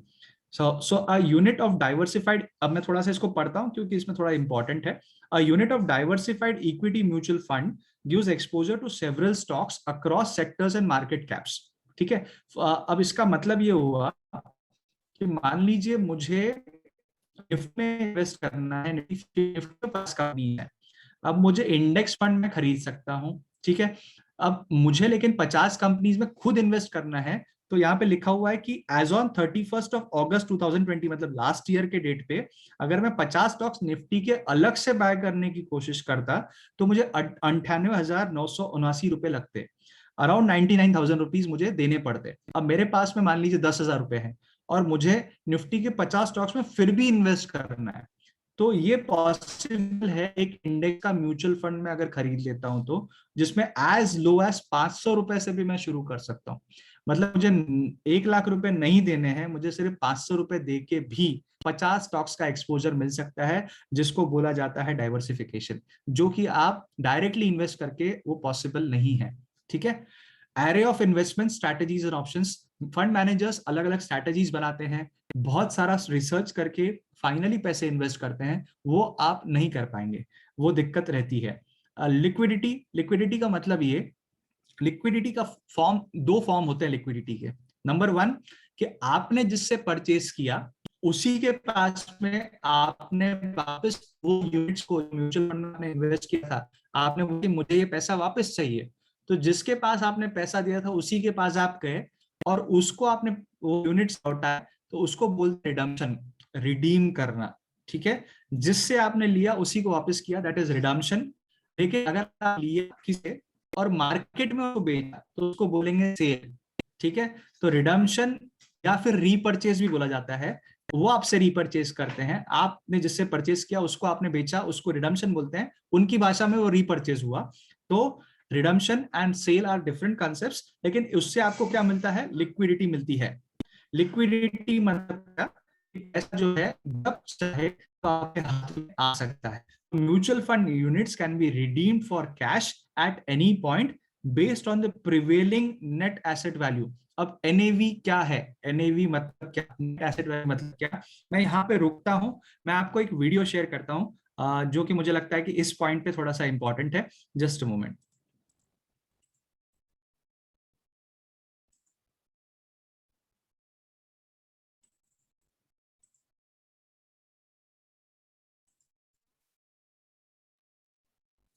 आपको स्क्रीन दिख रही है क्या? सर पर थोड़ा ब्लर है। एक मिनट, थोड़ा मुझे लगता है आज नेटवर्क का थोड़ा सा कुछ इशू चल रहा है समवेयर, उसके वजह से कुछ स्क्रीन में दिक्कतें जा रही है बार बार।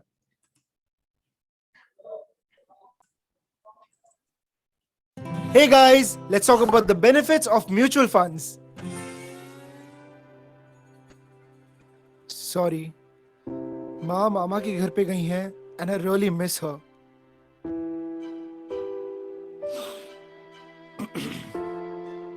जब भी बात होती है बेनिफिट्स ऑफ म्यूचुअल फंड्स की, मुझे माँ की बहुत याद आती है.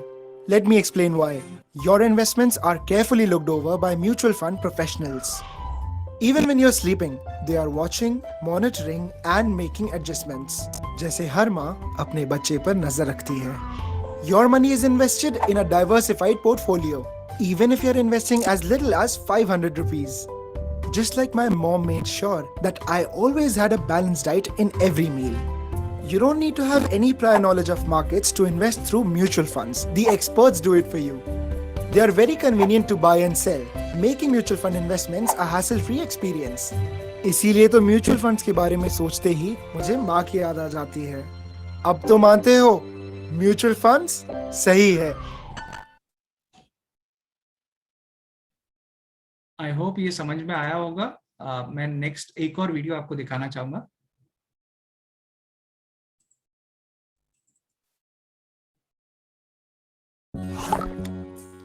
These Those dosas are AFL. What? You don't know what's AFL? It means absolutely finger licking. BTW Subbu, what's NAV in mutual funds lingo? It keeps popping up in my SOA. Thank you. SOA? Statement of accounts, Dadi. Yeah. NAV matlab net asset value. Let me explain NAV to you through your foodies lingo. This cheese masala dosa is made up of batter, potato, and cheese. The total cost of the dosa is the total sum of its ingredients. If the price of the dosa is 100 rupees, I have divided the dosa into 4 units. The price of each unit is the total price of the dosa divided by the number of the units. In mutual funds, instead of cheese and potatoes, there are stocks and bonds which have a market price. When the mutual fund is broken into units, the price of each of its unit is its NAV. Simple. TYSM, Dadi. TYSM. Thank you so much. So, NAV is the market price of all the stocks and bonds held in that scheme divided by the total number of units. KWKI. Keep watching, keep investing, क्योंकि mutual funds सही है.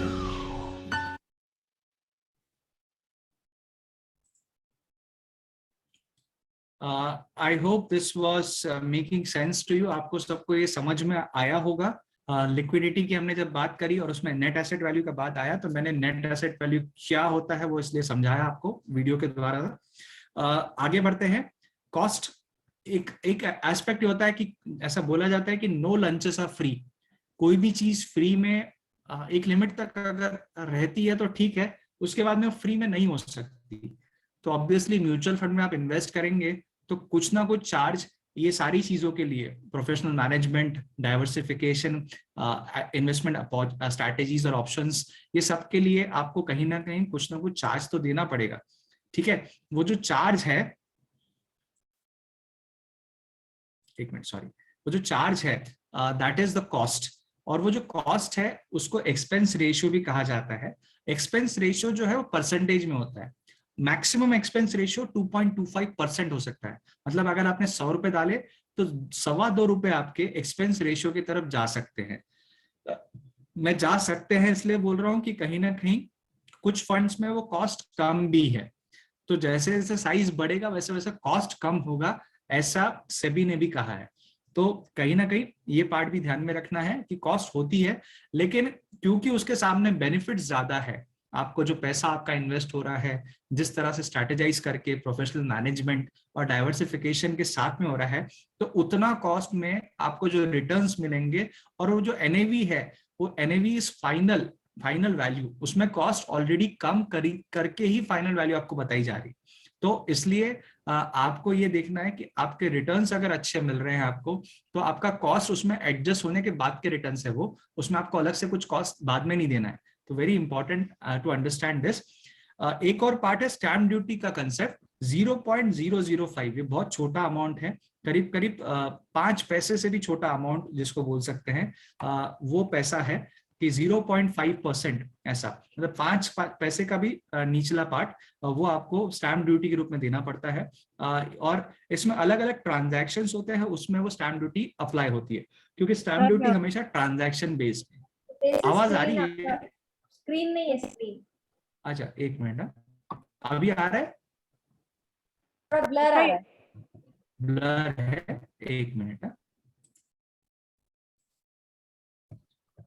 I am extremely sorry, थोड़ा सा पता नहीं क्यों आज screen का क्या इशू जा रहा है. मे बी सब इंटरनेट इश्यूज आई थिंक. अभी स्क्रीन दिख रहा है? No not. एक मिनट.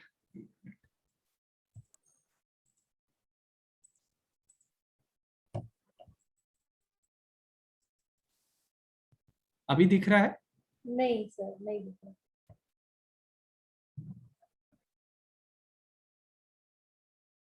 अभी भी नहीं है?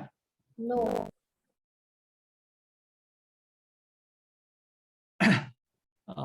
जस्ट मोमेंट, मुझे लगा है कि कहीं इंटरनेट का इशू है कि क्या. I think it is internet issue. आपको मैं धीरे धीरे आगे बढ़ता हूं. अगर आपको सेकंड पे जाके अगर सिमिलर चीज आती है तो मुझे बताएं। अभी कुछ दिख रहा है क्या आपको? तो अभी तो नहीं दिख रहा है, बट आएगा तो I tell you. Okay okay, हाँ, अभी मैं आ एक गया बार सर, फिर से ना आ गया। इसको रोक के फिर से आ गया था। हाँ एक सर, मिनट, दिख रहा है।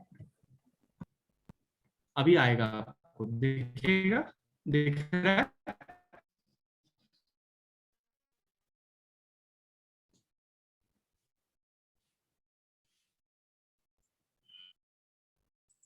ओके, अब अभी थोड़ा सा करते हैं के बारे में। मैं कोशिश करूंगा और चीज भी आ जाए। क्लासिफिकेशन हमने जैसे ये समझी म्यूचुअल फंड्स क्या, क्यों, ये सब क्या, उसमें कौन से, तो हम कौन से आ रहे हैं, स्ट्रक्चर के ऊपर में क्लासिफिकेशन होता है। दूसरा है ऑब्जेक्ट, इस पे भी क्लासिफिकेशन होता है। और तीसरा है इन्वेस्टमेंट स्टाइल। तो अगर को मोटा मोटी समझाऊं तो ये कि आपको कहाँ देखना है, तो आपको स्टेर में देखना है। क्लोज एंडेड आपके लिए ज्यादा होते हैं,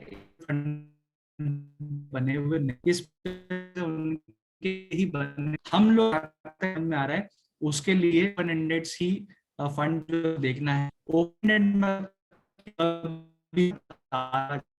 ठीक, ऊपर मतलब पैसा डाला, अगर मैं कंप्लीट, तो नेक्स्ट टाइम थोड़ा सा लिंक फिर से बिठाने में दिक्कत जा सकती है। So I just try to conclude this in 10 minutes. Extremely sorry, network का फिर से इशू हुआ था और I try to reconnect. So objectives की बात कर रहा था, बहुत जरूरी है समझना, और हमने पहले भी शुरुआत में देखा, डेट फंड्स होते हैं, इक्विटी फंड्स होते हैं और हाइब्रिड फंड्स हैं। स्टाइल बहुत इंपॉर्टेंट है, ये भी पार्ट। जैसे कि मुझे किसी ने पूछा कि निफ्टी में कैसे इन्वेस्ट कर सकते हैं, तो index fund as a passive fund, और एक्टिव फंड्स होते हैं जिसमें म्यूचुअल फंड के फंड मैनेजर स्टॉक्स को लेते बेचते रहते हैं। पैसिव फंड्स में एक बार पैसा चला गया, उसमें वो एडजस्टमेंट्स नहीं करते हैं, पैसा डालना निकालना हमारे हाथ में है, वो लोग परचेज सेल नहीं करेंगे, इन्वेस्टमेंट्स उसमें चेंजेस नहीं करते हैं। ठीक है, तो ये क्लासिफिकेशन हो गया मोटा मोटी। और अब लास्ट पार्ट पे है, लास्ट बट वन पार्ट में एग्जाम्पल के पहले का जो पार्ट है, कंसेप्चुअल जो पार्ट है उसके ऊपर, कि प्रोडक्ट बास्केट क्या होता है। म्यूचुअल फंड में मल्टीपल सॉल्यूशंस हैं, आपको जैसा चाहिए वैसा कस्टमाइजेशन आप कर सकते हैं। इक्विटी फंड्स हैं लॉन्ग टर्म वेल्थ क्रिएशन के लिए, गोल्ड फंड्स हैं, इन्वेस्टर्स गोल्ड को परचेज करना है तो म्यूचुअल फंड रूट से भी गोल्ड बाय कर सकते हैं। आपको गोल्ड का वैल्यू मिलेगा। वैल्यू मतलब क्या, कि आज अगर गोल्ड 50 अराउंड 46,000 47,000 चल रहा है, तो 47,000 के हिसाब से आपको यूनिट्स मिलेंगे। जब गोल्ड बढ़ जाएगा तो आप 47,000 का पैसा, मान लीजिए 55 हो गया, तो 55 पे आप गोल्ड को सेल कर सकते हैं। तो यहाँ पे प्योरिटी से लेकर कोई भी चीज चेक करने की जरूरत नहीं है, चार्जेस का कोई पार्ट नहीं आता है, और बहुत इजीली परचेज सेल हो जाता है गोल्ड फंड्स के द्वारा। तो बहुत इंपॉर्टेंट है। लिक्विड फंड्स, मैंने जैसे कि बताया कि कैश की रिक्वायरमेंट रहती है हमको, हम लोग कैश को पार्क करने का सोचते हैं, घर पे हार्ड कैश नहीं रख सकते, तो लिक्विड फंड्स का ऑप्शन है, उसमें पैसा आप डाल सकते हैं। MIP is monthly investment plan. आपको एवरी महीने अगर आपको कुछ पैसा पोस्ट ऑफिस से जैसे मिलता है, वैसा अगर आपको लगता है कि कोई म्यूचुअल फंड मुझे दे सकता है क्या, तो ऐसे हाइब्रिड प्रोडक्ट्स हैं जो इन्वेस्टर्स को मंथली इनकम भी प्रोवाइड कर सकते हैं। कैपिटल प्रोटेक्शन फंड्स, पैसे आपके प्रोटेक्ट होके एडिशनली उस पर कुछ रिटर्न्स मिले, तो that is a capital protection fund. ऐसे फंड्स है मार्केट में। एफएमपीस, फिक्स मैच्योरिटी प्लान्स, एक मैच्योरिटी ऑलरेडी डिफाइन करके म्यूचुअल फंड में बताई गई कि आपका पैसा 18 महीने बाद आपको मिलेगा, 20 महीने बाद मिलेगा, 2.5 साल के बाद मिलेगा, और वो पैसे में आपको इतना रिटर्न, एक इंडिकेटिव रिटर्न बताया जाता है। तो एफडी के जो कस्टमर्स होते हैं उनके लिए एफएमपीस होती है, एफडी से बेटर रिटर्न निकाल के आपको मिल सकता है। ईएलएसएस फंड्स, टैक्स सेविंग, अगर आपका ऑब्जेक्टिव है कि मुझे मेरा पैसा जो मैं डाल रहा हूँ उस पर टैक्स का बेनिफिट मिले, जैसे मैं LIC भरता हूँ, मैं PPF में पैसा डालता हूँ, तो वैसे म्यूचुअल फंड में भी ईएलएसएस फंड्स होते हैं जहां पे आपका टैक्स बच सकता है। SIP, अब आप जो पैसा डालते हैं उसको आपको सिस्टमैटिकली डालने की इच्छा है, मैं कमाता हूं हर महीने, तो व्हाई नॉट मैं पैसा सेव करके एवरी मंथ म्यूचुअल फंड में डालूं। तो that is a systematic way of investing and that is called SIP, systematic investment plan. तो वो भी एक ऑप्शन है, बहुत अच्छा सुंदर टूल है जिससे फाइनेंशियल प्लानिंग बहुत अच्छे से हो सकती है। इंटरनेशनल फंड्स, मैंने अभी बात करी थी इंटरनेशनल फंड्स की, वो भी आपके पास में प्रोडक्ट बास्केट में होते हैं म्यूचुअल फंड के। So this is versatility of mutual funds. कैसे इन्वेस्ट कर सकते हैं? फिजिकल फॉर्म्स भर के कर सकते हैं। म्यूचुअल फंड की वेबसाइट जो होती है कंपनीज की, जो एसेट मैनेजमेंट कंपनीज है, उसके ऊपर जाके कर सकते हैं। मोबाइल ऐप से भी पॉसिबल है, या फिर कोई रजिस्टर्ड डिस्ट्रीब्यूटर के साथ में, ये सारे ऑप्शंस उसके पास में भी होते हैं, वहां से भी आप कर सकते हैं। तो ये तरीका है म्यूचुअल फंड में इन्वेस्टमेंट करने का। एसआईपी को फटाफट एक 5 मिनट में आपको समझाता हूँ, इंपॉर्टेंट है। क्यों एसआईपी प्रेफर करनी चाहिए, लमसम क्यों नहीं करना चाहिए, या लमसम कभी कभी क्यों करना चाहिए, तो ये दोनों चीजों को हम लोग यहाँ पे समझेंगे। SIPs regular investment with fixed amount from time to time. Minimum amount to start is ₹500। buy more units and at low price and buy fewer units at higher prices। मतलब हर मार्केट कंडीशन में SIPs में every month, या अगर आप बोलेंगे कि मुझे every quarter डालना है, तो आपके पास में अलग अलग पीरियोडिसिटी में आपका पैसा SIP के रूट से मार्केट में जा सकता है। ठीक है, लमसम एक साथ पैसा डालना उसको लमसम बोलते हैं। One time bulk investment like salary, bonus, maturity of the products. आपके पास में कोई लमसम पैसा आया कहीं से, कोई भी कारण से आप एक साथ पैसा डाल दीजिए, तो that is called lump sum investment. Minimum investment amount is 5,000 rupees approx. कुछ जगह पे कम ज्यादा होता है, लेकिन 5,000 रुपए से शुरुआत होती है लमसम में। अब एक लास्ट पार्ट है एग्जाम्पल का। ये एग्जाम्पल इसलिए कि आपको याद रहे कि कैसे इन्वेस्टमेंट करनी चाहिए उसके लिए। तो इन्वेस्टमेंट प्लानिंग का एग्जाम्पल है, 3 लेडीज हैं, सीता, गीता, बबीता। सीता जो है वो अपना पैसा सेव कर करके एवरी मंथ गुप्त तिजोरी में 1,000 रुपए डालने की बात करती है। ठीक है, गीता जो है वो 1,000 रुपए जो है एवरी मंथ फिक्स डिपॉजिट्स में डालने की बात करती है। और बबीता जो है वो आज की नारी है, वो सोचती है कि एवरी मंथ ये 1,000 रुपए में सेव करके स्टॉक मार्केट में, म्यूचुअल फंड में SIP कर सकती हूँ क्या? तो कर सकते हैं। 1,000 रुपए क्या 500 रुपए से शुरू होता है। कुछ म्यूचुअल फंड 100 रुपए से भी शुरुआत करते हैं। ठीक है, तो I'll take queries now इसके बाद में।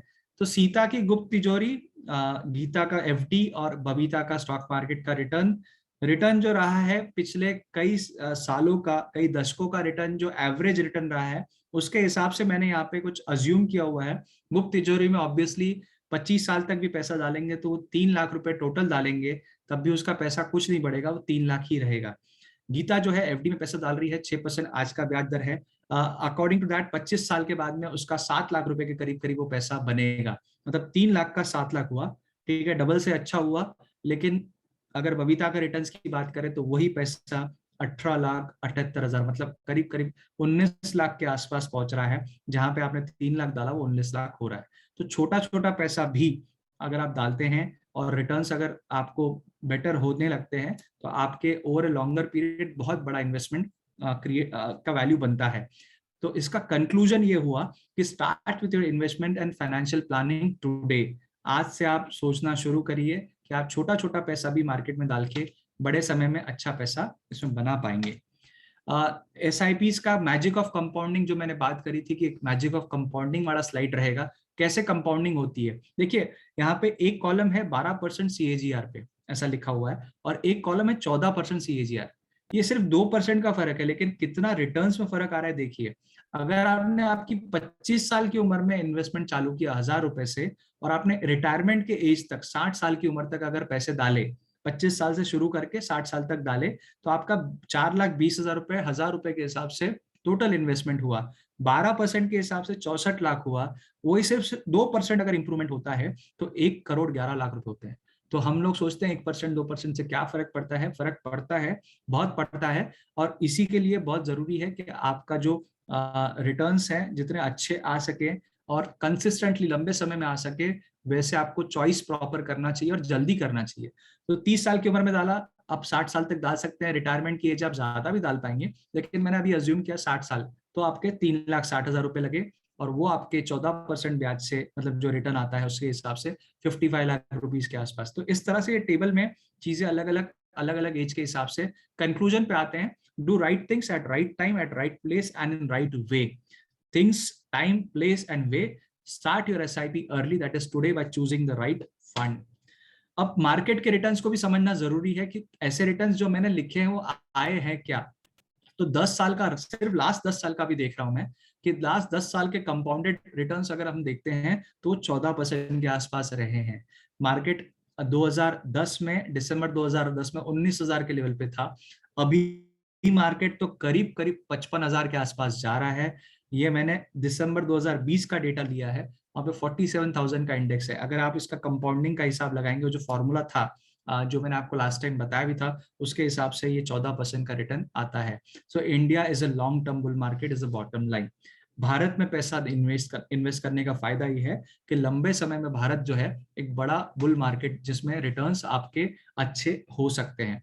और ये 40 साल का डेटा है। इसमें ये देखने की कोशिश मैं कर रहा था कि क्या मार्केट में कम पीरियड में अच्छे रिटर्न्स आए हैं कि लंबे पीरियड में अच्छे रिटर्न्स आए हैं। तो यहाँ पे एक कंक्लूजन यहाँ पे लिखा है, as time increases volatility decreases, range decreases, probability of loss decreases. आपको लॉस आने के चांसेस कम से कम होंगे जितना ज्यादा समय आप मार्केट में रहेंगे। और यहाँ पे ना प्रोबेबिलिटी ऑफ लॉस में अगर आप ये 30 साल वाला देखेंगे तो आपको ऐसे 30 साल में 0% ऐसे चांसेस दिखेंगे जहां पे आपके रिटर्न्स नेगेटिव रहे हैं। तो ये लंबे समय में इसका बॉटम लाइन ये है कि वोलेटिलिटी है वो नेम ऑफ द गेम है। गुड इंस्ट्रूमेंट तो आपको चूज करना है, लेकिन गुड एडवाइजर चूज करना बहुत जरूरी है और लंबे समय तक वो मार्केट में आपको बनाए रखेगा। Comparative returns in last 10 years of 3 investment options, तो गोल्ड, सेंसेक्स और सिल्वर, उसके अलग अलग सालों के मतलब 2010 से 2020 तक के कंपैरिजंस किए हुए हैं। मैं सिर्फ बॉटम लाइन पे आता हूँ, थोड़ा फटाफट करूंगा। अगर कहीं कुछ ऐसा लगता है तो नेक्स्ट टाइम हम लोग उसको कंटिन्यू करके कवर करेंगे। Every asset class has its good and bad times. Asset class जो होता है, गोल्ड का भी खराब टाइम आया था, सिल्वर का भी खराब टाइम चल रहा था, अभी बेटर हुआ है। सेंसेक्स का भी खराब टाइम बीच बीच में आया था, अभी अच्छा चल रहा है। तो अपने अपने एसेट के खराब और अच्छे समय होते हैं, but on an average market का जो रिटर्न रहा है हमने देखा है कि बेटर रहा है। मैं इसके बाद में यहाँ पे कंक्लूड करूंगा। इसके पहले की स्लाइड मैंने इसलिए स्किप कर दिया कि ऑलरेडी मैं कवर कर चुका था बातों बातों में। But with this I wish to conclude. I hope I have done justice to the topic. अगर आपके कोई भी सवाल है, अभी समय ऑलरेडी थोड़ा सा ओवर हो चुका है, लेकिन अगर आपके फिर भी कुछ सवाल है तो मैं आपके सवाल के लिए बैठा हूँ, कोई दिक्कत नहीं, बात कर सकते हैं।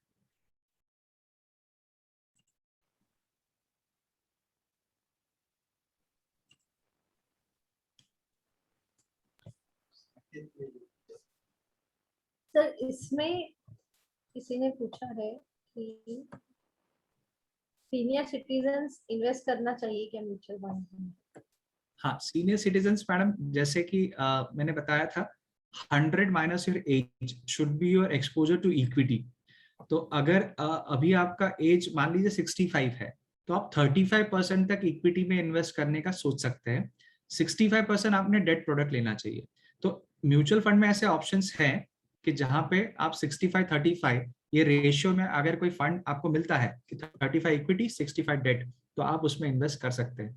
तो वैसे फंड्स होते हैं, आप उसमें जा सकते हैं। म्यूचुअल फंड्स में जैसे कि मैंने बोला कि प्योरली डेट फंड्स होते हैं, प्योरली इक्विटी फंड्स होते हैं, हाइब्रिड होते हैं। तो हाइब्रिड को चूज कर सकते हैं, कोई प्रॉब्लम नहीं।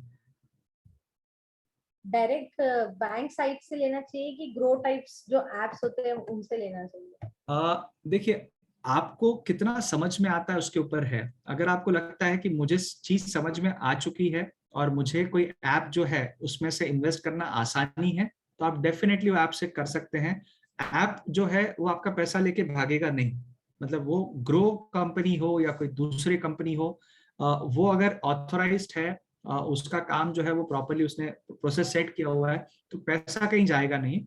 लेकिन ये बात जरूरी है, इंपॉर्टेंट ये है कि आप वो 1-2% बचाने की कोशिश करने के चक्कर में आपके 100% पैसे को स्टेक पे मत लगाइए। ऐसा ना करिए कि मुझे मेरा 100% पैसा मैं कहीं ऐसे रूट से डाल रहा हूँ जिसमें मुझे कुछ आइडिया ही नहीं है, वो 100 चला जाएगा 2 बचाने के चक्कर में। तो वो ना करना, जितना करना है समझ के करना।